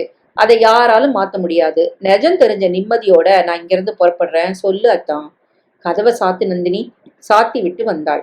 படகு மறைவு கதையிலிருந்து தொடங்கி சமீபத்திய நிமிடம் வரை மூச்சு விடாமல் எதையும் மறைக்காமல் அவளிடம் சொல்லிவிட்டான். நந்தினி மௌனமாக இருந்தாள். ஓ, உங்க 2 பேரோட முதல் 2 மோசமான சந்திப்புகள்ல நானும் இருந்திருக்கேன். துரதிருஷ்டம். சோ, காஞ்சனாவை நீ காதலிக்கிற? ஆமா நந்தினி. கொஞ்சம் வித்தியாசமான பொண்ணா அவ தென்பட்டப்பவே என் உள் மனசுல அவள் பால் ஈடுபாடு இருந்திருக்கு. ஆனா எனக்கே அது தெரியல. அதனாலதான் நம்ம நிச்சயதார்த்தத்தை நான் நிறுத்தல. அவ வயசுக்கு வராத துர்பாகியவதின்னு தெரிஞ்ச நிமிஷம் அவளை ஆழமா நான் காதலிக்க தொடங்கிட்டேன் நந்தினி. வித்தியாசமானவ அவ இல்ல, நீதான் அத்தான். காதலிச்ச இளைஞன் கூட காஞ்சனா இப்படி தெரிஞ்சா உடனே விலகிருப்பா. ஆனா நீ இப்படின்னு தெரிஞ்சப்புறம் தான் அவளை காதலிக்கவே தொடங்கியிருக்க. உன்னை பார்த்தா எனக்கு பெருமையா இருக்கு. நானும் காஞ்சனா மாதிரி பருவமடையாத பொண்ணா இருந்திருந்தா உன் காதலுக்கு ஆளாகியிருப்பேன். வயசுக்கு வந்ததுக்காக வருத்தப்படுறேன் இப்போ. நந்தினி, இத்தனை நல்ல சிந்தனை உள்ள நீ ஏன் அத்தான் பழிய சுமந்து நிக்கிற? நான் சுமக்கல நந்தினி, அவங்களா சுமத்திட்டாங்க. என்னை விட்டா அவங்களுக்கு யாரும் வாழ்வு தர முடியாது. அவளுக்கு அப்படி ஒரு இக்கட்டான சூழ்நிலை ஏற்பட்டாச்சுன்னு சொல்லிட்டு நிஜத்தை சொல்லத்தான் நான் வந்தேன் நந்தினி. அப்பா அவசரப்பட்டு காஞ்சனா கர்ப்பங்கிற வரைக்கும் போயிட்டாரு. மௌனமா இருந்துட்டா இந்த சூழ்நிலை நல்லதுன்னு என் உள் மனசு ஆணை தர இருந்துட்டேன். கர்ப்பத்தையே கலைச்சு அவளை கழட்டி விடலான்னு சொல்ற அளவுக்கு போகக்கூடிய அம்மா நிஜம் தெரிஞ்சா காஞ்சனாவை நான் கல்யாணம் பண்ணிக்க விடுவாங்களா? சொல்லு நந்தினி. அவனையே பார்த்தாள் நந்தினி. ஏம்மா, எனக்கு பேச வரலத்தான். என்னை மன்னிச்சிரு நந்தினி. மணவரைய ஏறத்தாழ நெருங்கிட்ட உனக்கு, என்னையே முதல் மனசுல வச்சுக்கிட்டு வாழ்ற உனக்கு நான் துரோகம் தான் பண்ணியிருக்கேன். அதை நான் உணராம இல்ல. ஆனா உனக்காவது அந்த எந்த ஊனமும் இல்ல. அவன் நிலைமை அப்படி இல்லையே நந்தினி. எதுக்கத்தான் விளக்கம்? உன் மனசுல இடம் பிடிக்க 22 வருஷமா நான் முயன்று முடியல. ஒரு சில நாள்லயே காஞ்சனா அதை சாதிச்சிட்டாலே. Great lady. நந்தினி, நீ வேற கல்யாணம் பண்ணிக்கணும். எனக்கு ஏற்கனவே கல்யாணம் ஆயிடுச்சு. நந்தினி, பயப்படாத. உன் விருப்பம். காஞ்சனா மேல உள்ள காதல், உன் தியாகம் எதுவும் என்னால நாசமாகாது. ஆனா மானசீகமா உன்னோட வாழ்ந்துட்டு இன்னொருத்தனை மனசால கூட நினைச்சு பார்க்க என்னால முடியாது. உன்னோட இல்லைன்னு ஆன பின்னால எனக்கு இனி கல்யாணம் இல்லை. நந்தினி, உன்னை நான் ஆசைப்படுத்திட்டேன். இல்ல அத்தான், உன் உள் மனசு ரகசியங்களை அறிஞ்சவ நான் மட்டும்தான்னு ஒரு ஆத்ம திருப்தி எனக்கு இருக்கே, அதுவே போதும். உன் பொய்யே அப்பா அத்தை மாமா கிட்ட தொடரட்டும். நான் நாளைக்கே புறப்படுறேன். உன் கல்யாணத்துக்கு கட்டாயம் வருவேன். இதோ சொல்லிக்கொள்ள வந்து விட்டாள். நந்தினி, உன்னை பத்தி தான் நான் ரொம்ப கவலைப்பட்டேன். என்னை சுலபமா ஜீரணிச்ச ஒருத்தி இந்த உலகத்துல நீயா மட்டும்தான் இருக்க முடியும். ஒருத்தனை சிறந்த மனிதரோட காதலை அடைய நான் கொடுத்து வைக்கல. ஆனா அவரை காதலிச்சுக்கிட்டே இருக்கிற, கடைசி மூச்சு இருக்கிற வரைக்கும் காதலிக்க போற பாக்கியம் எனக்கு மட்டும்தான் இருக்கும்னு நான் நம்புறேன். புறப்படுறேன் தான். சரி நந்தினி, காஞ்சனா பக்கம் அதிக போராட்டம் இருக்காது உனக்கு. இருந்தாலும் சமாளி. உன் கல்யாணத்துல உன்னை நான் சந்திக்கிறேன். வரட்டுமா? சரிம்மா. வெளியே வந்தால் மாமா யாரிடமும் சொல்லிக் கொள்ளவில்லை. கடுமையான முகத்துடன் வாசலில் இறங்கிவிட்டார். ஆட்டோவில் அவர்கள் ஏறிக்கொள்ள ஜன்னல் வழியாக பெருமை பொங்க நந்தினியை பார்த்தான் சித்தார்த். அவர்கள் போய்விட்டார்கள். அப்பா உள்ளே வந்தார். உன் பிள்ளையை கூப்பிடு மீனாட்சி. எதுக்கு? அவர் குரல் கேட்டு வெளியே வந்தான் சித்தார்த். உன் தம்பி என் பிள்ளை மாதிரி மீனாட்சி. அவன் நம்ம குடும்பத்துக்கு செஞ்ச உதவி கொஞ்சம் நஞ்சம் இல்ல. இனிமே இந்த படியை மிதிக்க மாட்டேன்னு என் நெஞ்சில மிதிச்சுட்டு அவன் போயிருக்கான். அந்த குழந்தை நந்தினி நடப்புணமா ஆயிடுச்சு. இத்தனைக்கும் காரணம் உன் பிள்ளை. சித்தார்த் அவரை பார்த்தான். உன் பிள்ளை மோசமான வகையில என்னை தலைகுனிய வச்சுட்டான். என்னால இனி நிமிர முடியாது. அப்பா சாரி. அப்படி யாரும் என்னை கூப்பிட வேணாம். அந்த உரிமை ரத்தாகி 24 மணி நேரம் முடிஞ்சாச்சு. உறவே இல்லைன்னு ஆனப்புறம் ஒரே வீட்டுல இணைஞ்சு வாழறதுல அர்த்தம் இல்ல. என்னங்க, ஒண்ணு நீயும் நானும் வெளியே போகணும், இல்லைன்னா உன் பிள்ளை போகணும். முடிவை நீயே எடுத்துக்கலாம். அம்மா, நான் பேச முடியாத நிலையில பெருக்கேன். என்னால எப்பவும் யாருக்கும் தலகுனிவு வராது. காஞ்சனா என் மனைவியான பின்னால அது புரியும் உங்களுக்கு. யாரும் வீட்டை விட்டு போக வேண்டாம். நந்தினி தவிர இன்னொரு பொண்ணு இந்த வீட்டுல நுழைஞ்சா நாங்க இருக்க மாட்டோம். சொல்லேண்டி. அம்மா பரிதவித்தாள். இது உங்க வீடு, அதுதான் உங்க முடிவுன்னா போக வேண்டியவன் நான். சித்து, சாரிம்மா, நான் புறப்பட்டாச்சு. நீ எங்கடா போவ? என்னங்க, அவனை போக வேண்டான்னு சொல்லுங்களேன். சித்து நமக்கு ஒரே பிள்ளைங்க. அதனால அதனால என்ன? கொல்லி போட பிள்ளை இல்லைன்னு ஏக்கமா? நீ செத்தா நான் போடுறேன்டி. நான் செத்தா அப்புறம் யார் போடுவாங்கன்னு நான் கவலைப்பட வேண்டியதில்ல. எழுந்து நின்னு பார்க்கவா போறேன்? சித்தார்த் பெட்டியோடு வந்து விட்டான். அம்மா அழுதாள். இனி பேசினால் அப்பாவின் மூர்க்கம் அதிகமாகும் என்று உடைந்து போனாள் உள்ளுக்குள். அம்மா நான் வரேன். அப்பா நான் புறப்படுறேன். அவர் பதிலே பேசவில்லை. வாசலை கடக்கும் சித்துவின் செவிகளில் தெரித்து விழும் அம்மாவின் விம்மல் சத்தம் தெளிவாக விழுந்தது. அவனுக்கும் வலிக்கத்தான் செய்தது. அதையும் மீறிக்கொண்டு காஞ்சனாவின் கள்ளமில்லாத குழந்தை முகம் மேலே எழும்பியது. பேருந்து நிலையத்தை நோக்கி நடந்தான். விசு, காஞ்சனாவின் அண்ணன், அந்த தனியார் மருத்துவமனைக்குள் நுழைந்தான். நேற்றைய முன்தினம் சாலை விபத்து ஒன்றில் படுகாயமுற்ற அவன் சிநேகிதன் சூர்யா இங்குதான் சேர்க்கப்பட்டிருந்தான். இதில் கொடுமை என்னவென்றால் இன்னும் 3 மாதங்களில் சூர்யாவுக்கு கல்யாணம். தேதி கூட நிச்சயித்தாகிவிட்டது. விசுவின் கம்பெனியில் சேல்ஸ் எக்ஸிகியூட்டிவாக பணிபுரிபவன் சூர்யா. சுறுசுறுப்பான வசீகரமான இளைஞன். 3000க்கும் மேல் சம்பளம், நல்லவன், நாணயமானவனும் கூட. யமஹாவில் கம்பெனி நிமித்தமாக அவன் பயணித்துக் கொண்டிருந்த நேரம் குறுக்கே வந்த பசுவை தவிர்க்க வலப்புறமாக வண்டியை ஒடிக்க வேகமாக வந்த டேங்கர் லாரி இவனை மோதி தூக்கி எறிய இடுப்பின் மையப்பகுதி பாறாங்கல்லில் சதக்கென மோதி அங்கேயே உணர்விழந்தான். உடனே மருத்துவமனையில் சேர்க்கப்பட்டு ஏராளமான இரத்த சேதமாகி 48 மணி நேரம் எமர்ஜென்சியில் வைத்து பிழைப்பானா என்று பெற்றவர்களும் மற்றவர்களும் பரிதவிக்க இன்று காலையில் உயிர் ஆபத்தை கடந்து விட்டான் சூர்யா என்று தகவல் வந்தது. விசு லீவ் எழுதி கொடுத்துவிட்டு மருத்துவமனைக்கு வந்து விட்டான். வெளியே வராண்டாவில் சூர்யாவின் அப்பா, தம்பி, அக்காவின் குடும்பம், பெண் தரப்போகும் சம்பந்தி, அவர் மனைவி என ஒரு கூட்டமே இருந்தது. கண்ணு முழிச்சிட்டானா சார் சூர்யா? அவங்க அம்மா உள்ள இருக்கா விசு. ஆபத்து ஒண்ணும் இல்லையே சார். உயிருக்கு ஆபத்து இல்ல. ஆனா டாக்டர் முக்கியமா என்னவோ சொல்லணும்னு காத்துக்கிட்டு இருக்கிறாரு. கூப்பிடுவார் இப்போ. சம்பந்தி அவர் மனைவியுடன் கவலை பொங்க காத்திருந்தார். நர்ஸ் வெளிப்பட்டாள். டாக்டர் உங்களை கூப்பிடுறாரு. நீங்க தானே சூர்யாவோட அப்பா? ஆமா. நீங்க மட்டும் வாங்க. அவர் உள்ளே நுழைந்தார். உட்காருங்க சார். என் பிள்ளைக்கு உயிருக்கு எந்த ஆபத்தும் இல்ல. இடுப்புல அடி விழுந்ததுனால மூளை இதயம்னு இப்படி சேதம் இல்லாம தப்பிச்சிடுச்சு. இதனால உயிர் பயம் இல்ல. அவனால இனி நடமாட முடியாதா டாக்டர்? யார் சொன்னா? கால்லாம் சரியா தான் இருக்கு. நாளைக்கே அவர் எழுந்து நடக்கலாம். Thank God. நான் ஒரு முக்கியமான விஷயத்தை இன்னும் சொல்லல. என்ன டாக்டர்? அவருக்கு இடுப்பு சுத்தின உள்பகுதியில மேஜரா 2 ஆபரேஷன் இனிமேதான் செய்யணும். அதனால 2 மாசம் இங்கதான் அவர் இருக்கணும். ஆபத்தில்லையே டாக்டர்? அப்பே சொல்லிட்டேனே இல்லைன்னு. அப்புறம் ஏன் டாக்டர் ஆபரேஷன்? இடுப்புல பலமா அடிபட்டதால அவரோட டெஸ்டிஸ் பாதிக்கப்பட்டிருக்கு. ஒரு சேதப்பட்டிருக்கு. எனக்கு புரியல டாக்டர். சுருக்கமா சொன்னா அவரோட உணர்வு பகுதிகள் சிதிலமாயிருக்கு. அவருக்கு கல்யாணம் நடந்துருச்சா? இல்ல. இந்த ஆபரேஷன் மூலம் அவர் உடம்புல இருந்து சில பகுதிகளை அகற்ற வேண்டி வரும். அப்பத்தான் தொடர்ந்து நல்லபடியா அவர் உயிர் வாழ முடியும். அப்படி அகத்திட்டா தகப்பனாகக்கூடிய தகுதியை அவர் இழக்க நேரும். சுருங்க சொன்னா ஒரு வாலிப இளைஞனுக்குள்ள உணர்வுகளோ மற்ற விருப்பங்களோ எதிர்பார்ப்புகளோ ஆபரேஷன் முடிஞ்ச பின்னால அவர் உடம்புல இருக்காது. டாக்டர், அப்பா அலறி விட்டார். ஏன் வருத்தப்படுறீங்க? உங்க பிள்ளை உயிர் வாழறது முக்கியமா இல்ல உணர்வுகள் முக்கியமா? அதுக்கு இல்ல டாக்டர். பின்ன அவனுக்கு இன்னும் 2 மாசத்துல கல்யாணம். நிச்சயதார்த்தம் முடிஞ்சாச்சு. சம்மந்தி கூட வெளியில நிக்கிறாரு. இது அவர்கிட்ட எப்படி டாக்டர் நான் சொல்லுவேன்? ஓ சாரி. ஏன் டாக்டர்? என் பிள்ளைக்கு இப்படி ஒரு சோதனை? நோ நோ நோ, கடவுளுக்கு நன்றி சொல்லணும். நீங்க உங்க சம்மந்தியா வரப்போறவர்கிட்ட நிஜத்தை சொல்லிருங்க. அப்புறம் அவங்க தீர்மானிக்கட்டும். அப்பா எழுந்து வெளியே வந்தார். அம்மாவும் உள்ளே இருந்து வந்து விட்டாள். இருண்டு கிடந்த அவர் முகத்தை விசு சற்றே கவலையுடன் கவனித்தான். சம்மந்தி, கொஞ்சம் வரீங்களா? என்ன சார்? டாக்டர் என்கிட்ட சொன்ன விவரத்தை நான் உங்ககிட்ட சொல்லணும். சொல்லுங்க. விசுவும் உடன் இருந்தான். சகல பேரும் இருந்தார்கள். டாக்டர் சொன்னதை அப்பா அப்படியே ஒன்று விடாமல் சொல்லிவிட்டார். சம்மந்தியின் முகமும் நிறம் தப்பியது. மனைவியை பார்த்தார். என்ன சொல்றீங்க? நாங்க வீட்டுல போய் இதை பத்தி யோசிக்கணும். நிச்சயதார்த்தம் கூட முடிஞ்சாச்சே. சூர்யாவின் அம்மா. அதனால என்ன? வாழ்நாள் முழுக்க எங்க மக அழாம இப்பவே தெய்வம் தடுத்திருக்கே. நாங்க 2 பேரும் நாளைக்கு உங்களை சந்திக்கிறோம். அவர்கள் உடனே போய்விட்டார்கள். என்னங்க இது? அம்மா கவலையுடன் கேட்டாள். உடைச்சா சொல்லுவாங்க. இந்த கல்யாணம் நடக்காதுன்னு இன்னமுமா புரியல உனக்கு? மனுஷங்க இவ்வளவுதானா? தாம் பொண்ணு வாழணும்னு அவர் நினைச்சா அது இயல்பு தானே. தப்பில்லையே மங்களம். சூர்யா அதிர்ச்சி அடைய மாட்டானா? அடையட்டும். அடைஞ்சாலும் அவன் உயிருக்கு ஆபத்தில்லையே. நாளைக்கு நம்ம பிள்ளைய எந்த பொண்ணுங்க கட்டிப்பா? அவனுக்கு கல்யாணமே நடக்காதா? உன் பிள்ளை பிழைச்சதுக்காக சந்தோஷப்பட மாட்டியா மங்களம்? ஏன் இப்படி கேக்குறீங்க? பின்ன அவன் மன வாழ்க்கையா இப்படி இப்போ முக்கியம்? அதுவும் முக்கியம் தானே. சந்ததிகளை உண்டாக்க அவனால முடிய வேண்டாம்? நமக்கு பின்னால அவனை கவனிக்க அவன் மேல நேசம் காட்ட ஒருத்தி வேண்டாமா? அதெல்லாம் அப்புறமா யோசிக்கலாம் மங்களம். இப்போ உன் பிள்ளைய கவனி. எனக்கு தலை சுத்துதுங்க. அம்மா, நீங்க இருக்க வேண்டாம். அம்மாவை கூட்டிட்டு வீட்டுக்கு போங்க சார். நான் சூர்யா கூட இருக்கேன். அவர்கள் எல்லோரையும் அனுப்பிவிட்டு விசு உள்ளே நுழைந்தான். சூர்யா அப்போதுதான் விழித்திருந்தான்.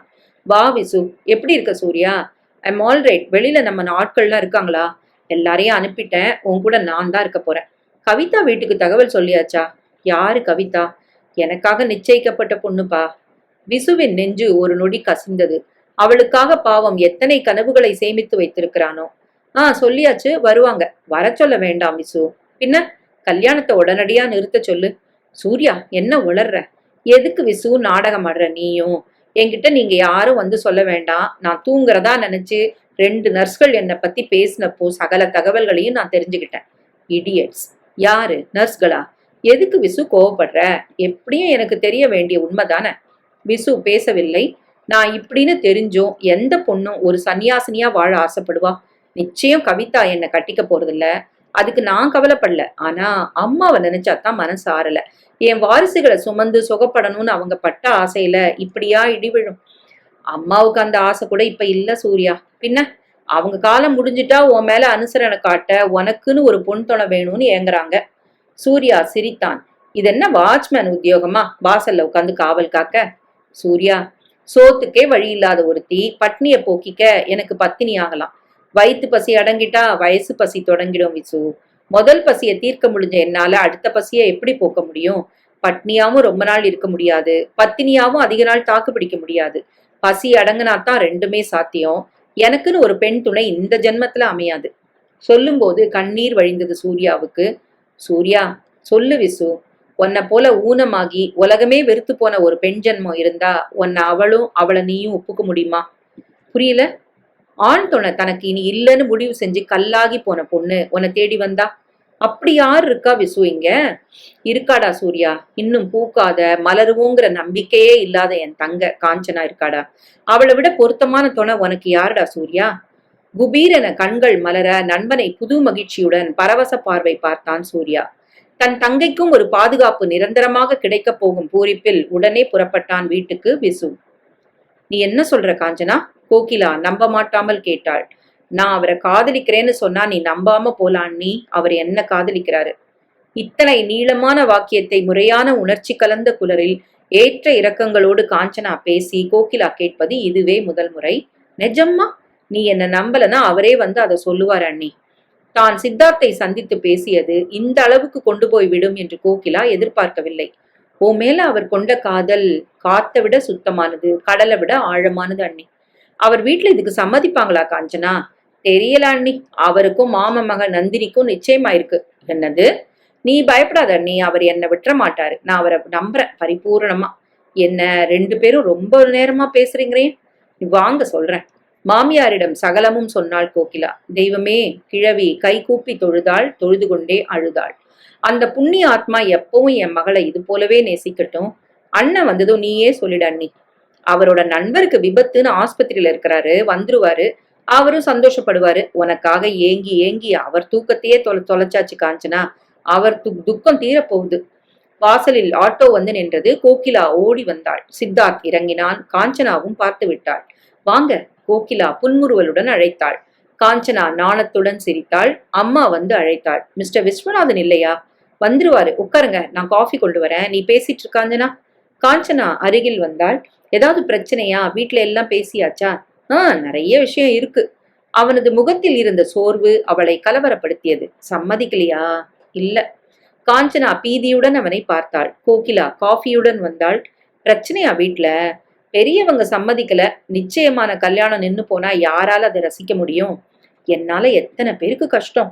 ஒருத்தருக்கு விருந்து இன்னொருத்தருக்கு விஷமா மாறலாம். அது விதி. சண்டையா மாறி இருக்கா? இனிமே என்னத்த மாற்றம்?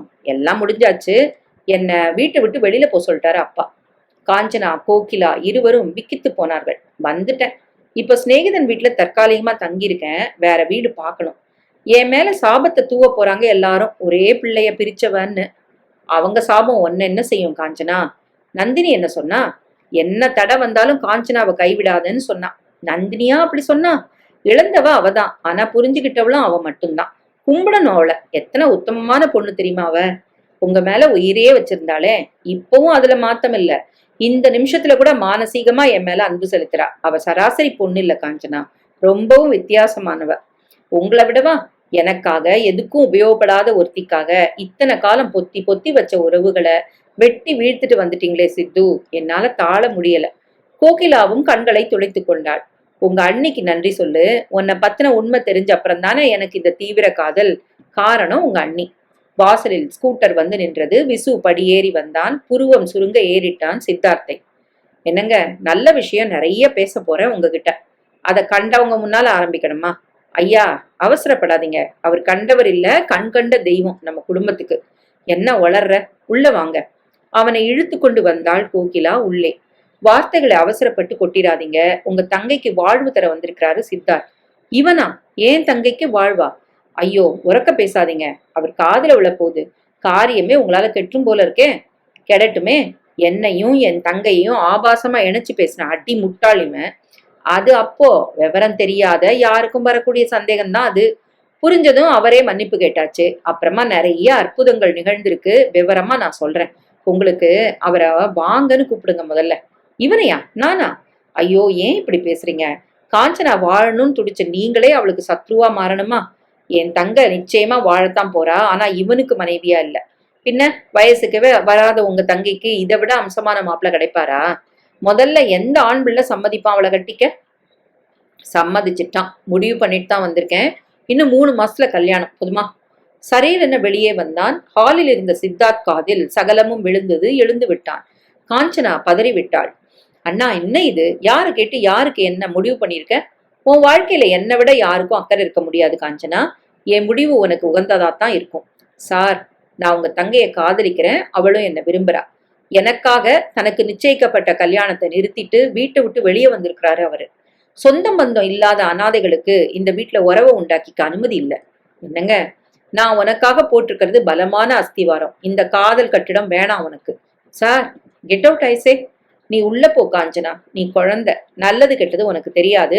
மிஸ்டர் சித்தார்த், நீங்க போலான்னு சொல்லி ரொம்ப நேரம் ஆச்சு. சித்தார்த் ஏதோ பேச வாய் திறந்தான். சட்டென மூடிக்கொண்டான். வெளியே இறங்கி நடந்தான். கதவை பட்டீரென அரைந்து சாத்தினான் விசு. ஏண்டா இப்படி பண்ண? ஏம்மா பதட்டப்படுற? உன் பொண்ணுக்கு நான் ஒரு அருமையான மாப்பிள்ளைய பேசி முடிச்சாச்சு. இந்த சித்தார்த் வேண்டாம் நம்ம காஞ்சனாவுக்கு. காஞ்சனா உள்ளே போய் படுக்கையில் விழுந்து அழத் தொடங்கினாள். உங்க தங்க உயிரோட இருக்கிறது உங்களுக்கு பிடிக்கலையா? என்ன உளர்ற? அவ காதலிச்ச முதல் நபர் இந்த சித்தார்த். அவரும் அவளை மனப்பூர்வமா நேசிக்கிறாரு. ஏன் குறுக்க நிக்கிறீங்க? காதல் வெறும் இன்ஃபாச்சுவேஷன். அந்த நேர அழகு, ஒப்பனை. அது கலைஞ்சிட்டா வெறும் முகத்தை பார்க்க முடியாது. முகமே இல்லாத காஞ்சனாவ காலம் முழுக்க இவன் சரியா வச்சுக்க மாட்டான்.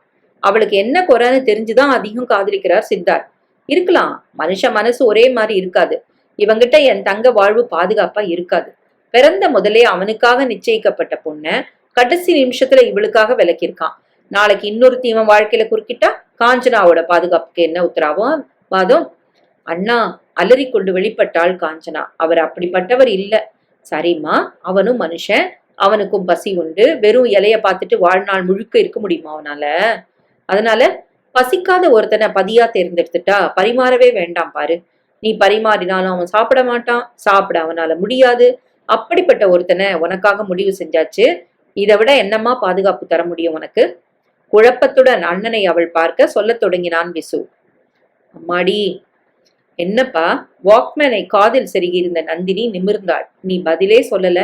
கேள்வி என்னப்பா? என்னம்மா நீ? எந்த உலகத்துல இருக்கிற? உனக்காக நல்ல வரன் ஒண்ணு பார்த்திருக்கேன். பொண்ணு பார்க்க அவனை வர சொல்லட்டுமாம்மா? நல்ல வரன்னா என்னப்பா? நம்பிக்கை துரோகம் பண்ணாத எல்லாருமே நல்லவங்க தாம்மா. அத்தான் மேல இன்னும் கோபம் தெரியலையாப்பா உனக்கு? பேசாத, என் ஜென்ம விரோதி அவன். நான் அப்படி நினைக்கலப்பா. சரி, என் கேள்விக்கு பதில். வாழற வாழ்க்கைக்கு ஏதாவது ஒரு அர்த்தம் இருக்கணும்னு நான் நினைக்கிறேன்ப்பா. புரியல. அத்தான் மேல உயிரையே வச்சிருந்தேன், இப்பவும் வச்சிருக்கேன். அவரோட வாழ்ந்திருந்தா அந்த வாழ்க்கையில ஒரு அர்த்தம் இருந்திருக்கும். அவன் இல்லாத வாழ்க்கைக்கு அர்த்தம் இல்லையா? ஏம்மா, உன்னை நீ அழிச்சுக்கிற அந்த அயோக்கியனை நினைச்சு? அப்பா, அவரை தரக்குறைவா பேசாதீங்க. பூக்கலன்னு தெரிஞ்சப்போ அதிக நேசம் வளர்த்த அவரு மனுஷன் இல்ல, அதுக்கும் மேல. நீ சொல்றது புரியல எனக்கு. புரியாது, புரியவும் வேண்டாம். அதெல்லாம் புரிஞ்சிக்க ஒரு பக்குவம் வேணும். ஒருத்திய கெடுத்து கர்ப்பமாக்குன அவனுக்கு கர்ப்பகிரகம் கட்டு, 6 கால பூஜை நடத்து. உன் அப்பனா இருந்து நான் சில கடமைகளை முடிக்கணும். மனிதாபிமானம் உள்ள மகளா வளர்த்துருக்கிறீங்களே, உங்க கடமை முடிஞ்சாச்சு. எனக்காக வரன்லாம் பார்க்க வேண்டாம். அப்படி ஒரு நாள் கல்யாணம் பண்ணிக்க நானே விரும்பினா உங்ககிட்ட வந்து சொல்றேன். அப்பா ஆத்திரத்துடன் எழுந்து போய்விட்டார். வாக்மேனை கழட்டி வைத்தாள். வந்து 1 மாசம் ஆயிட்டுதே, ஏன் அத்தான்ட்டு வந்து எந்த தகவலும் இல்ல? இந்த நேரம் அத்தானுக்கும் காஞ்சனாவுக்கும் கல்யாணம் முடிஞ்சிருக்கணுமே. என்ன அழைக்கலையா? ஒருவேளை நிச்சயம் என்ன அழைக்காம இருக்க மாட்டார் அத்தான். சென்னைக்கு போய் பார்த்துடலாமா? அன்றைய தபாலில் ஒரு கல்யாண அழைப்பிதழ் வந்தது. கல்லூரி தோழியின் திருமணம் சென்னையில். அப்பாவிடம் சொல்லி புறப்பட்டு விட்டாள் நந்தினி. ஆண்மை எழுந்த சூர்யாவுக்கா நம்ம காஞ்சனா முடிவு பண்ணீங்க? அதிர்ச்சியுடன் கேட்டாள் கோகிலா. தாய்மையோட தலைவாசலே திறக்கலையே என் தங்கைக்கு. அத மத்தவங்க கேட்டா நம்மளால பதில் சொல்ல முடியுமா கோகிலா? சரி, ஒரு நாள் தெய்வம் கண்ணை திறந்துட்டா? இனிமேலா? பூ எப்ப வேணாலும் மலரலாம். அந்த நம்பிக்கை இன்னும் எத்தனை வருஷங்களுக்கு? இன்னும் 15 வருஷம் கழிச்சு பூ மலரலாம். ஆனா செடியே இருக்காது அந்த சமயம். இந்த பூ இனி மலராதுன்னு சொல்லி வண்டுகள் இந்த திசையை மறந்து போயிருக்கும். காலம் கடந்து என்ன லாபம் கோகிலா? நீங்க பார்த்த வண்டு கால் ஒடிஞ்ச வண்டு. மொட்டுக்கு இந்த வண்டே அதிகம். விவாதம் பண்ணாத. சூர்யா நல்லவன். அவனுக்கு இப்படியான நிமிஷத்துல நிச்சயமான கல்யாணம் நின்னுடுச்சு. எப்படி நொந்து போயிருப்பான் அவன். அவனாலதான் நம்ம காஞ்சனாவை சரியா புரிஞ்சுக்க முடியும். தன்னால இன்னொருத்தர் வாழ்வு பாழாகுதேங்கிற குற்ற உணர்வு 2 பேருக்கும் இருக்காது. வாழ்க்கை நிம்மதியா அமையும். யோசிக்காம நான் முடிவு செய்யல. அண்ணா, நான் காலேஜுக்கு போயிட்டு வரேன். 1 நிமிஷம் காஞ்சனா. என்ன? இந்த வருஷம் ஒரு டிகிரி முடிஞ்சிடும். அதுக்குள்ள சூர்யா குணமாயிருவான். மற்ற ஏற்பாடுகளை நான் கவனிக்க போறேன். காஞ்சனா பேசவில்லை. நான் என்ன சொல்ல வந்தேன்னா, அந்த சித்தார்த்தை நீ சந்திக்க கூடாது. என்னோட ஆசிரியர் அவர். அந்த உறவு மட்டுமே இருக்கட்டும். அவள் மௌனமாக நடந்தாள் வெளியே. என்னங்க, இந்த பாரு கோகிலா, இனி சித்தார்த் தொடர்பா நீ ஏதாவது பேசினா நம்ம உறவு முறிஞ்சிரும். உன்னை எச்சரிக்கிறேன்னா. கோகிலா வாயை மூடிக்கொண்டாள். காஞ்சனா கல்லூரிக்குள் நுழைந்தாள். சித்தார்த் அவளுக்கு முன்னால் நடந்து கொண்டிருந்தான். அழைக்க மனது தவித்தது. சூழ்நிலை சாதகமாக இல்லை. முதல் மணி அடித்ததும் அவன்தான் உள்ளே நுழைந்தான். ஆங்கில இலக்கியத்தில் அன்று ரோமியோ ஜூலியட், அதை அவன் நடத்தி கேட்க வேண்டும் என்று மாணவர்கள் காத்திருப்பார்கள். அப்படி ஒரு அலாதி ரசனையுடன் கதாபாத்திரமாகவே மாறி நடித்தே காட்டி விடுவான். அன்று அவன் மனநிலை சரியில்லை. முதல் பெஞ்சில் இருந்த காஞ்சனாவை பார்க்க விரும்பாமல் விழிகளை விலக்க பிரயத்தனப்பட்டான். சாரி ஸ்டூடெண்ட்ஸ், எனக்கு முடியல, இன்னைக்கு நான் கொஞ்சம் ஓய்வு எடுக்கணும், போய்விட்டான். மாணவ மாணவிகளுக்கு மத்தியில் மெலிதான சலசலப்பு.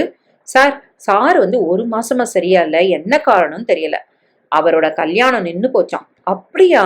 அவர் வீட்டை விட்டு வெளியில வந்துட்டாராம். சிநேகிதர் வீட்டுல தற்காலிகமா தங்கி இருக்கிறாராம்.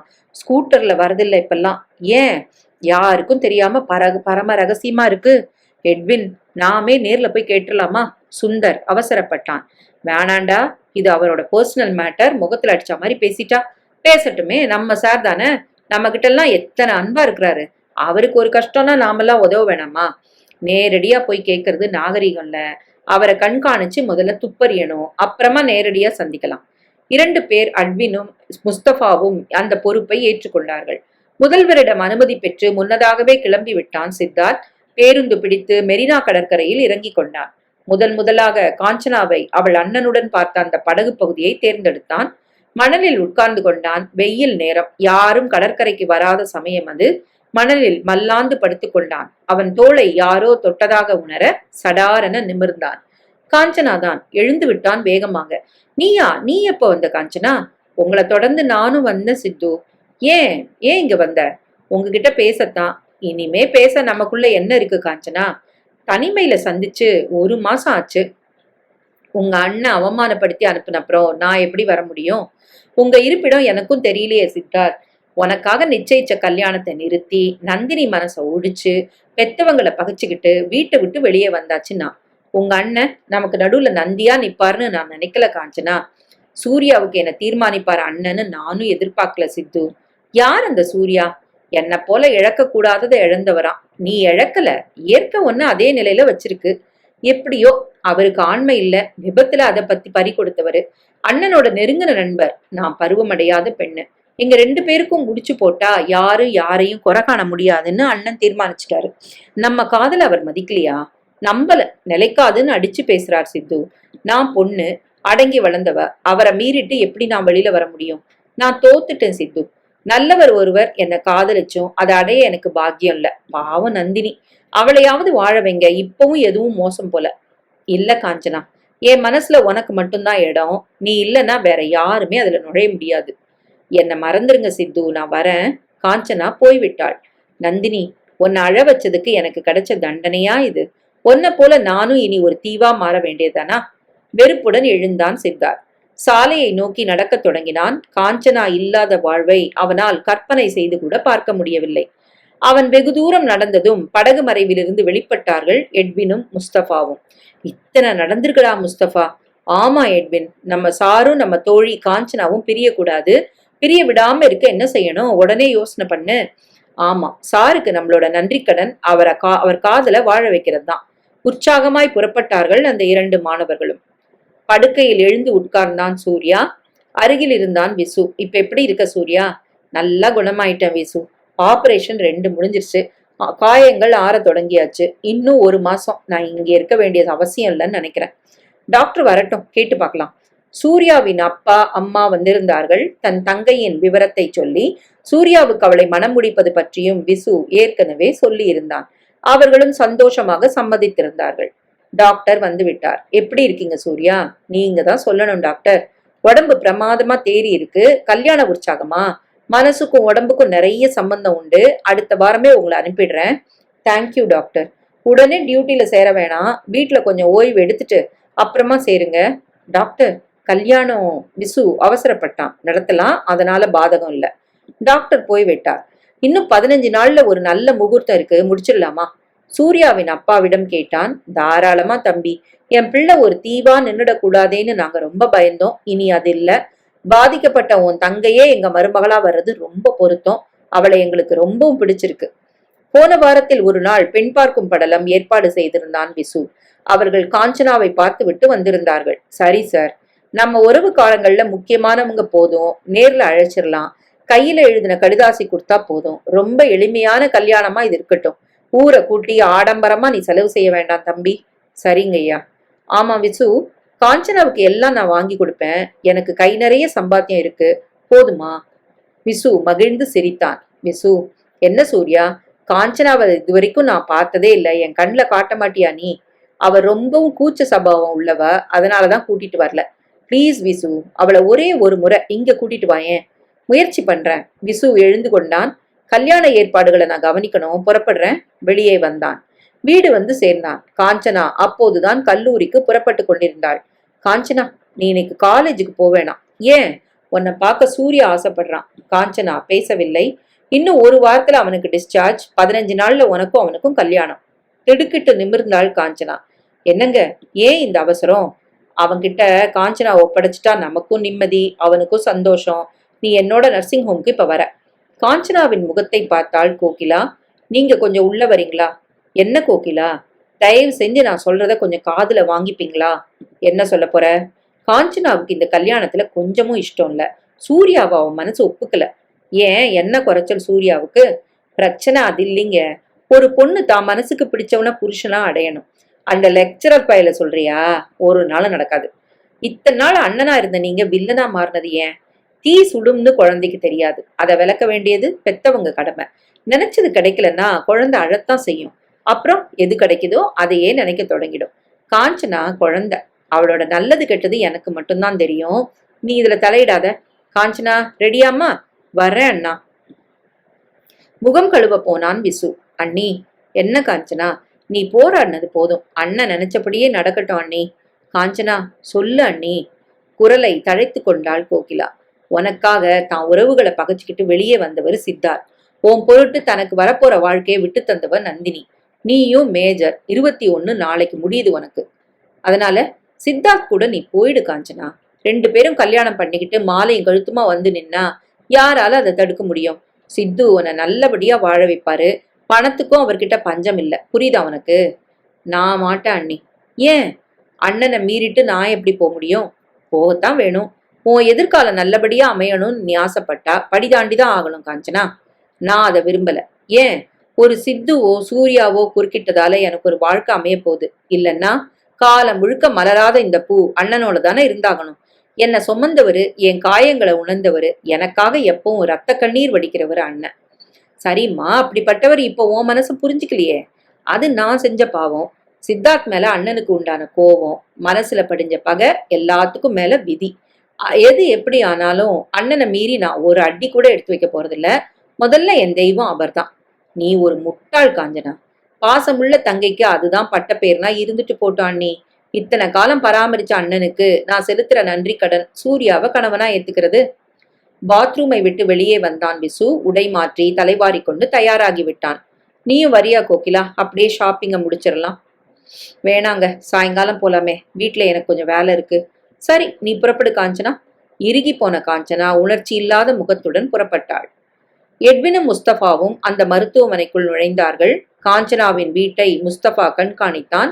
விசு புறப்படுவதும் இதே மருத்துவமனைக்கு வருவதும் தெரிய இடம், மருத்துவமனையில் சூர்யாவின் அறை, மற்றவர்கள் வரும் நேரம் என சகலமும் தெரிந்து வைத்திருந்தார்கள். தோ வந்து விட்டார்கள். எட்வின் ஒரு முறை சூர்யாவின் அறை வரை நடந்து பார்த்துவிட்டு வந்தான். அப்பா அம்மா இருந்தார்கள், புறப்பட்டு கொண்டிருந்தார்கள். அவர்கள் போகட்டும் என காத்திருந்து அவர்கள் விலகியதும் இருவரும் உள்ளே நுழைந்தார்கள். தனியா இருக்கா முஸ்தபா அந்த சூர்யா. இதை விட்டா நமக்கு சந்தர்ப்பம் அமையாது. பாத்துரலாம் எட்வின். இருவரும் நுழைந்தார்கள் உள்ளே. சூர்யா திரும்பி படுத்திருந்தான். சார். திரும்பினான். யார் நீங்க? உங்க கூட பர்சனலா நாங்க பேசணும், அதனாலதான் இங்க வந்தோம். மெல்ல சாய்ந்த வாக்கில் மல்லாந்து படுத்துக்கொண்டான் சூர்யா. நீங்க 2 பேரும் யாருன்னு சொல்லலையே. நீங்க கல்யாணம் பண்ணிக்க போற காஞ்சனாவோட காலேஜ்ல அவ கூட ஒன்னா படிக்கிற தோழர்கள். என் பேரு எட்வின், இவன் பேரு முஸ்தபா. அப்படியா? என்ன விஷயமா வந்தீங்க? கதவை பார்த்தார்கள். யாரும் வரமாட்டாங்க, சும்மா சொல்லுங்க. முக்கியமான விஷயம் இது. சொல்லுங்க. எங்க காலேஜ்ல சித்தார்த்னு ஒரு லெக்சரர் இருக்காரு. ரொம்ப அழகா இருப்பாரு. புத்திசாலி இளைஞர். அவரை காஞ்சனா காதலிக்கிறா. காஞ்சனாவை அவரும் ரொம்ப ஆழமா நேசிக்கிறாரு. நிமிர்ந்து உட்கார்ந்தான் சூர்யா. நாங்க பொய் சொல்லல, அது எங்க நோக்கமும் இல்ல. இந்த உண்மை காஞ்சனாவோட அண்ணன் விசுவுக்கு தெரியுமா? தெரியும். பின்னையே அவன் சம்மதிக்கல? எங்க லெக்சரரை காஞ்சனாவோட அண்ணனுக்கு அடியோட பிடிக்கல. என்ன காரணம்னு யாருக்கும் தெரியல. தான் காதல அண்ணன் கிட்ட காஞ்சனா எடுத்து சொல்லலையா? சொல்லியிருப்பா, அவர் மறுத்திருப்பாரு. காஞ்சனா பயந்த சுபாவம் உள்ளவ, அண்ணனை மீற முடியாம போயிருக்கலாம். ஒரு கேள்வி கேளுங்க சார். காஞ்சனா பருவமடையாத ஒரு பொண்ணுன்னு உங்களுக்கு எல்லாம் தெரியுமா? சமீபத்துல தெரிஞ்சுக்கிட்டோம். அந்த லெக்சரர் சித்தார்த்துக்கு தெரியுமா? அதான் சார் கிரேட். அது தெரிஞ்சப்புறம் தான் காஞ்சனாவை அதிகமா நேசிக்க தொடங்கி இருக்கிறாரு அவரு. அப்படியா? அவருக்கும் அவரோட மாமன் பொண்ணுக்கும் நடக்க இருந்த கல்யாணத்தை நிறுத்தி இருக்கிறாரு. பெத்தவங்களை பகைச்சுக்கிட்டு வெளியே வந்திருக்கிறாரு. இத்தனைக்கும் சகல தகுதிகளும் பூர்ணமா உள்ள ஒரு ஆண் பிள்ளை அவரு. சாரி சார், நாங்க உங்களை புண்படுத்தல, அது எங்க நோக்கமும் இல்ல. சூர்யா மௌனமாக இருந்தான். இந்த நிலையில அவர் செஞ்ச முயற்சி, காஞ்சனா மேல் அவருக்குள்ள காதல், அவரோட தியாக மனம், இதெல்லாம் வீணாகணுமா சார்? காரணம் நீங்களா இருக்கணுமா? சூர்யா முகம் இறுகி இருக்க, உங்களுக்காக நாங்க அனுதாபப்படுறோம். உங்களுக்கும் ஒரு நல்ல வாழ்க்கை துணை அவசியம்தான். அந்த பொண்ணு உங்களை நேசிக்கிறவளா இருக்கணும். இல்லாம பலவந்தத்துல உண்டாக போற பந்தம் உறுத்தாதா? யோசனை பண்ணுங்க சார். நீங்களோ லெக்சரரோ யாரா இருந்தாலும் பொண்ணு காஞ்சனா தான். இயல்பான தாம்பத்திய வாழ்க்கை நிச்சயம் நடத்த முடியாது அவ கூட. உடம்பால பலன் இல்லாம போகும்போது மனசால அது அமையுமானா மகிழ்ச்சி இருக்கும்ல? சொல்லுங்க சார். சூர்யா பேசவில்லை. உங்க வாழ்க்கையை கெடுக்கிறது எங்க நோக்கம் இல்ல. நாங்க ஒரு கேள்வி கேட்கலாமா சார்? என்ன? இத்தனை வருஷமா மிஸ்டர் விசு கூட உங்களுக்கு பழக்கம்? 10, 12. அவர் உங்க நெருங்கின நண்பர் இல்லையா? நிச்சயமா அவரை விட ஆழமான ஒரு நட்பை வேற யார்கிட்டையும் நான் பார்த்ததில்ல. எல்லாம் பேசுவாரா உங்ககிட்ட? எல்லாம், எதையும் மறைக்க மாட்டான். காஞ்சனா பருவமடையலன்னு உங்ககிட்ட அவர் சொல்லியிருக்கிறாரா? ஓ, அந்த கவலை தான் அவனோட பெரும் கவலைன்னு பல வருஷங்களா எனக்கு தெரியும். நீங்க அவரை எப்படி நேசிச்சீங்க? ஐ மீன் நட்பை சொல்றோம். ஆழமா? பொய் சார். என்ன உளறீங்க? இல்ல சார், அவர் அளவுக்கு அன்பை கொடுத்து வாங்க உங்களால முடியல. உங்க அன்புல நட்புல அப்பவே ஆழம் இல்ல. சூர்யாவின் முகம் சிவந்து விட்டது. வார்த்தைகள் தடித்தன. எப்படி சொல்றீங்க? பல வருஷங்களா ஆழமான நட்பு உங்களுக்கு மத்தியில. ஆமா. காஞ்சனா பருவம் அடையலன்னு விசு பெரிய அளவுல கவலைப்பட்டதும் உங்களுக்கு தெரியும். நிச்சயமா. நீங்களும் இத்தனை காலமா திருமணம் பண்ணிக்கல. இல்ல. அப்ப ஏன் சார் காஞ்சனாவை கல்யாணம் பண்ணிக்க நீங்க முன் வந்திருக்க கூடாது?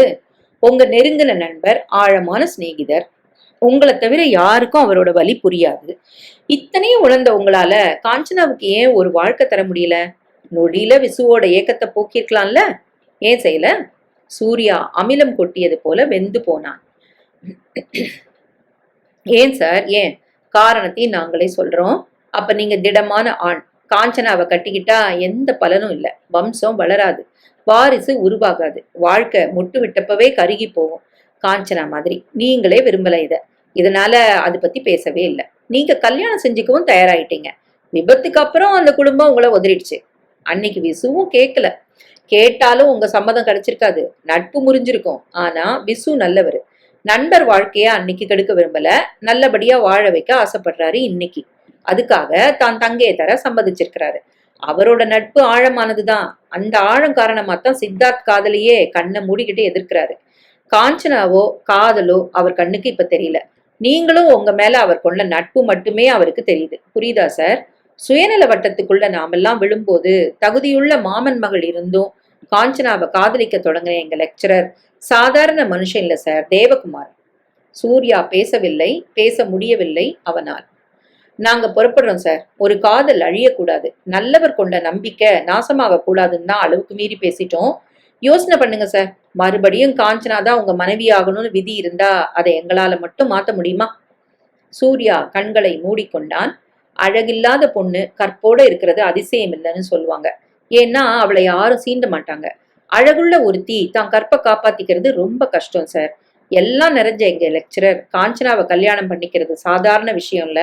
எதுவும் இல்லாத நீங்க பண்ணிக்கிறதுல எந்த அதிசயமும் இல்ல. வரும். அவர்கள் வெளியே வந்தார்கள். பாவம் எட்வின் அந்த சூர்யா. அளவுக்கு அதிகமா பேசி அவனை புண்படுத்திட்டமா? கொஞ்சம் ஓவர் டோஸ் தான். ஆனாலும் இது தேவைதான் முஸ்தபா. அவன் இந்த நேரம் யோசிக்க தொடங்கியிருப்பான். தனிமை ரொம்ப பெரிய மாற்றத்தை அவங்கிட்ட உண்டாக்கும். பொறுத்திருந்து பாரு. அவர்கள் பெரிய அளவுக்கு சூர்யாவை பாதிக்கத்தான் செய்தார்கள்.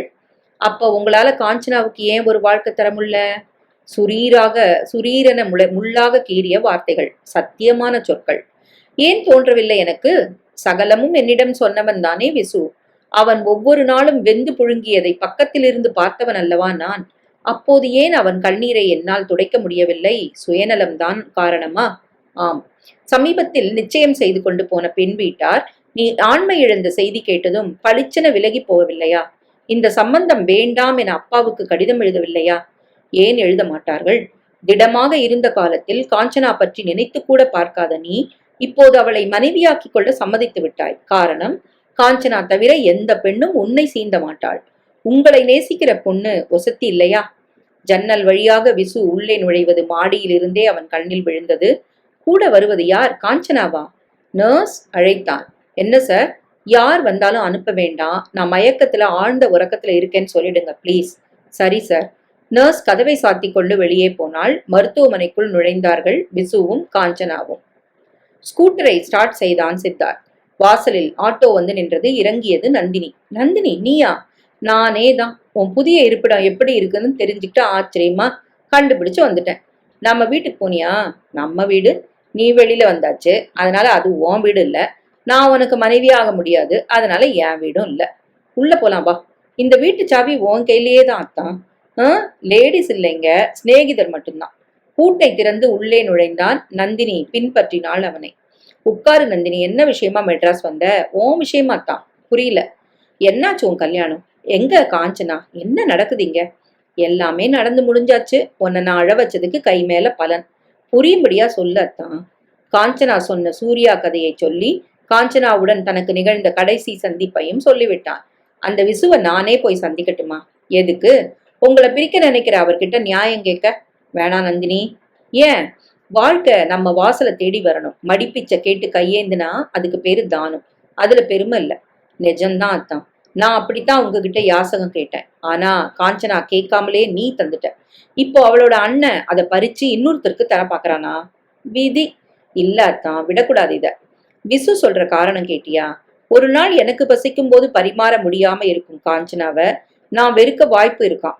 பசிக்காத சூர்யா பரிமாற முடியாத காஞ்சனாவுக்கு கச்சிதமான பொருத்தமா. இது எப்படி இருக்கு?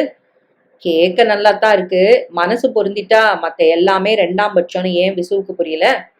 புரிய வைக்க நம்மளால முடியுமா நந்தினி? முடியும். எப்படி? பசிக்காதவன் சாப்பாடு வேண்டான்னு ஒதுக்குனா அது தியாகம் இல்ல. காரணம் பசிக்கல. நல்ல பசியோட இருக்கிறவன் சாப்பிட தகுதியானவன். பட்னியா இருந்தா அது ஒசத்தி. புலநடக்கம் ஒன்னும் சாதாரண விஷயம் இல்லத்தான். நீ கிடைக்கலன்னு தெரிஞ்சும் உன் மேல இந்த அளவு ஈடுபாடும் பாசமும் நான் ஏன் வச்சேன் தெரியுமா? உன் மனசுக்காக காஞ்சனா மாதிரி ஒரு பொண்ணை காதலிக்க சாதாரண ஒரு ஆண் பிள்ளையால முடியாது. அதுக்கு அசாத்திய துணிச்சலும் மனப்பக்குவமும் வேணும். உன்னை பார்த்து நான் பொறாமப்படுறேன் இப்பவும். நான் ஆசைப்பட்டும் அது பலிக்கலையே நந்தினி. பலிக்கும், பலிக்க வைக்கிறேன். நந்தினி, உன்னை விட இந்த உலகத்துல எதையுமே ஒசத்தின்னு நான் நினைக்கல.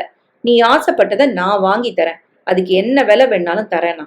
அவள் கைகளை பிடித்து கொண்டான் சித்தார்த். என்ன செய்ய போற நந்தினி? தெரியல. நிச்சயம் ஏதாவது செய்வேன். பொறுத்திருந்து பாரு. நான் வரட்டுமா? நீ எங்க போகணும் நந்தினி? காஞ்சனா வீட்டுக்கு. ஐயோ, எதுக்கு? கவலைப்படாத. அந்த தெருமுனையில என்னை இறக்கி விடு. நான் மிச்சத்தை பாத்துக்கிறேன். தெருமுனையில் அவளை இறக்கி விட்டான் சித்து. போய்விட்டான். அந்த நேரம்தான் விசுவும் காஞ்சனாவும் மருத்துவமனைக்கு புறப்பட வண்டியில் ஏறிக்கொண்டிருந்தார்கள். மறைந்து நின்று கவனித்தாள் நந்தினி. அவர்கள் புறப்பட்டதும் ஒரு ஆட்டோவை பிடித்து கணிசமான இடைவெளியில் அவர்களை பின்தொடர்ந்தாள். மருத்துவமனை வாசலில் இறங்கி ஆட்டோவை அனுப்பிவிட்டு அவர்களின் நிழலானாள். அரை வாசலில் நர்ஸ். அவர் உறக்கத்துல இருக்கிறாரு. யாரையும் பார்க்க அனுமதி இல்ல. சாயங்காலம் வாங்க. சரிம்மா, நீ காலேஜுக்கு போ. நாளைக்கு வந்து பாத்துக்கலாம். அவனும் போய்விட்டான். நந்தினி மட்டும் போகவில்லை. அங்கேயே நின்றாள். நர்ஸ் கதவை திறந்து கொண்டு உள்ளே போக, அவங்க போயிட்டாங்களா நர்ஸ்? எழுந்து உட்கார்ந்த சூர்யா கேட்டதை நந்தினி வெளியிலிருந்து கேட்டுக்கொண்டிருந்தாள். மறுநாள் காலை மருத்துவமனைக்கு போக இயலவில்லை விசுவால். கல்யாணம் தொடர்பாக துணிமணி எடுக்கும் வேலைகளை முடித்துக்கொண்டு வீடு திரும்பினான். காஞ்சனா கல்லூரியிலிருந்து திரும்பி இருக்கவில்லை. மாலை 6 மணி சுமாருக்கு மருத்துவமனைக்கு வந்தான். சூர்யாவின் அறைக்குள் நுழைந்தான். கட்டில் காலியாக இருந்தது. நர்ஸ், சூர்யா எங்க? அவர் 3 மணிக்கு டிஸ்சார்ஜ் ஆயாச்சே, தெரியாதா உங்களுக்கு? என்னது டிஸ்சார்ஜா? காலையில டாக்டர் வந்து பார்த்தாரு. சூர்யா பரிபூரணமா குணம் ஆயாச்சுன்னு சொன்னாரு. இன்னைக்கே போலான்னு கேட்டாரு சூர்யா. டாக்டர் அனுமதிச்சிட்டாரு. டிஸ்சார்ஜ் பண்ணி போயாச்சு. அப்பா அம்மா வந்தாங்களா? ஆமா. நான் அவனுக்காக இவ்வளவு உழைச்சேன், இவ்வளவு தூரம் அன்பு செலுத்தினேன். என்கிட்ட ஒரு வார்த்தை சொல்லல. எப்படி? ஏன் சூர்யா இப்படி பண்ண? சரேலென வெளிப்பட்டு ஆட்டோவை அழைத்தான். சூர்யாவின் வீட்டு விலாசத்தை சொன்னான். வீட்டு வாசலில் போய் ஆட்டோ நிற்க கதவு சாத்தி இருந்தது. தட்டினான். ஒரு பெண் திறந்தாள். விசு, இதுவரை பார்த்திராத பெண். சூர்யா உள்ளே ஓய்வெடுக்கிறாரு. நீங்க யாரு? விசு, சொல்லுங்க அவன்கிட்ட போய். சாரி, யாரும் அவரை பார்க்க முடியாது. நாளைக்கு வாங்களேன். நான் விசு. என் சூர்யாவை நான் பார்க்க கூடாதுன்னு தடுக்க நீ யாரு? நந்தினி நாளைக்கு அவரை கட்டிக்க போற பொண்ணு. என்ன சொன்ன? பாய்ந்து விட்டான் விசு. நில்லு விசு, சூர்யாவின் குரல். சூர்யா, என்ன இது? நந்தினி தான் என் வருங்கால மனைவி. நீ உன் அப்பா அம்மா சம்மதம்? எல்லாரும் விரும்பித்தான் இது நடக்க போகுது. அப்போ என் தங்க? சாரி, பருவமடையாத பொண்ணை கட்டிக்க நான் இஷ்டப்படல. இந்த நந்தினி எல்லா தகுதிகளும் நிறைஞ்சவ. யூ, உனக்கு என்னடா தகுதி இருக்கு? அவசியம் இல்ல, என் மனசுக்கு பிடிச்சிருக்கு அவரை. அந்த தகுதி ஒண்ணு போதும். உங்க தங்க வயதுக்கு வராத பொண்ணு. அவ இவரை கட்டிக்கிறதுல எந்த அதிசயமும் இல்ல. பார்வை இல்லாதவன் தன்னை போல ஒருத்திய கட்டிக்கிட்டா மாதிரி. எல்லாம் நிறைஞ்சனா இவருக்கு மனைவியாக போறேன், முடிவு பண்ணியாச்சு. துரோகி, அலறினான் விசு. ஷோ, இனிமே நீ கத்தி பிரயோஜனம் இல்ல விசு. அந்த சித்தார்த் எந்த பிரதிபலனையும் எதிர்பாராம என் தங்கையை நேசிச்சான். அவன் மேல உயிரே வச்சிருந்தான். அந்த மகா புருஷனை நான் அவமானப்படுத்திட்டேன். காஞ்சனாவுக்காக தனது சகலத்தையும் திறந்து வெளியில வந்தான். அந்த புண்ணிய ஆத்மாவை அலட்சியப்படுத்திட்டேன். எனக்கு வேணும் இந்த தண்டனை. இப்பவே சித்துவை தேடி கண்டுபிடிச்சு அவன் காலில் விழுந்து கதறணும்னா. என் தங்கையை ஏத்துக்கும் கண்ணீரால அவனை குளிப்பாட்டுறேன். பாவினா அழுது கொண்டே ஓடினான் விசு. அவன் தலை மறைந்ததும் சித்தார்த் வெளிப்பட்டான். நான் நினைச்சது நடந்தாச்சு. நந்தினி மெல்ல சிரித்தாள். நந்தினி, நீங்க தக்க சமயத்துல இப்படி ஒரு நாடகத்தை நடத்தலன்னா நிச்சயம் விசுவை சமாளிச்சிருக்க முடியாது. அவன் பிடிவாதம் எனக்கு நல்லா தெரியும். எல்லாம் என் அத்தானுக்காகத்தான் சூர்யா. நந்தினி, எங்களை மாதிரி சுயநல பூச்சிகள் வாழற இந்த பூமியில நீயும் சித்துவும் நிச்சயம் மானிட பிறவிகளே இல்ல. நெகிழ்ந்து போனான் சூர்யா. முதல் நாள் மருத்துவமனையில் சூர்யாவின் அறையில் நுழைந்து தன்னை அறிமுகப்படுத்தி கொண்டு சகலமும் சொல்லி இருந்தாள் நந்தினி. அத்தான் புறப்படுங்க, விசு உங்களை தேடி அலைஞ்சுகிட்டு இருப்பாரு, சீக்கிரம் போங்க. நந்தினியை பூரிப்புடன் பெருமை பொங்க கண்கள் முழுவதுமாக நிரப்பிக் கொண்டான் சித்தார்த். உங்க மாணவர்கள் 2 பேர் தான் முதல்ல என் கண்களை திறந்தாங்க சித்து. நீங்க வச்ச பாசம் உங்களை வாழ வைக்கிற அளவுக்கு அவங்கள செலுத்தி இருக்கு. வரட்டுமா சூர்யா? வரேன் நந்தினி. புறப்பட்டான் சித்தார்த். சூர்யா நந்தினியை கையெடுத்து கும்பிட்டான். நந்தினி ஒரு புன்சிரிப்போடு புறப்பட்டாள். விசு அவனை தேடி கல்லூரி, அவன் இருப்பிடம் என அலைந்து திரிந்து எங்கும் காணாமல் சோர்ந்து துவண்டு தன் வீட்டை நெருங்கினான். உள்ளே நுழைந்தான். அங்கே கூடத்தில் சிந்துவும் காஞ்சனாவும் ஒருவரை ஒருவர் பார்த்தபடி 1 மாத கால பிரிவை, தாபத்தை, ஏக்கத்தை கண்கள் முழுக்க நிரப்பிக்கொண்டு உறைந்து போயிருந்தார்கள். விசு அருகில் நெருங்கிவிட்டான். ஷோ, வேண்டாம் விசு, போகாதீங்க. இது ஒரு காதல் வேள்வி. அவசரப்பட்டு கலைச்சிராதீங்க. அவங்களா மீண்டு வர வரைக்கும் யாரும் குறுக்கீடும் இருக்கக்கூடாது. விசு நிம்மதி பெருமூச்சுடன் தன் கடமை முடிந்துவிட்ட பெருமிதத்துடன் அவர்களை பார்த்தபடியே அங்கிருந்து நழுவி உள்ளே போனான்.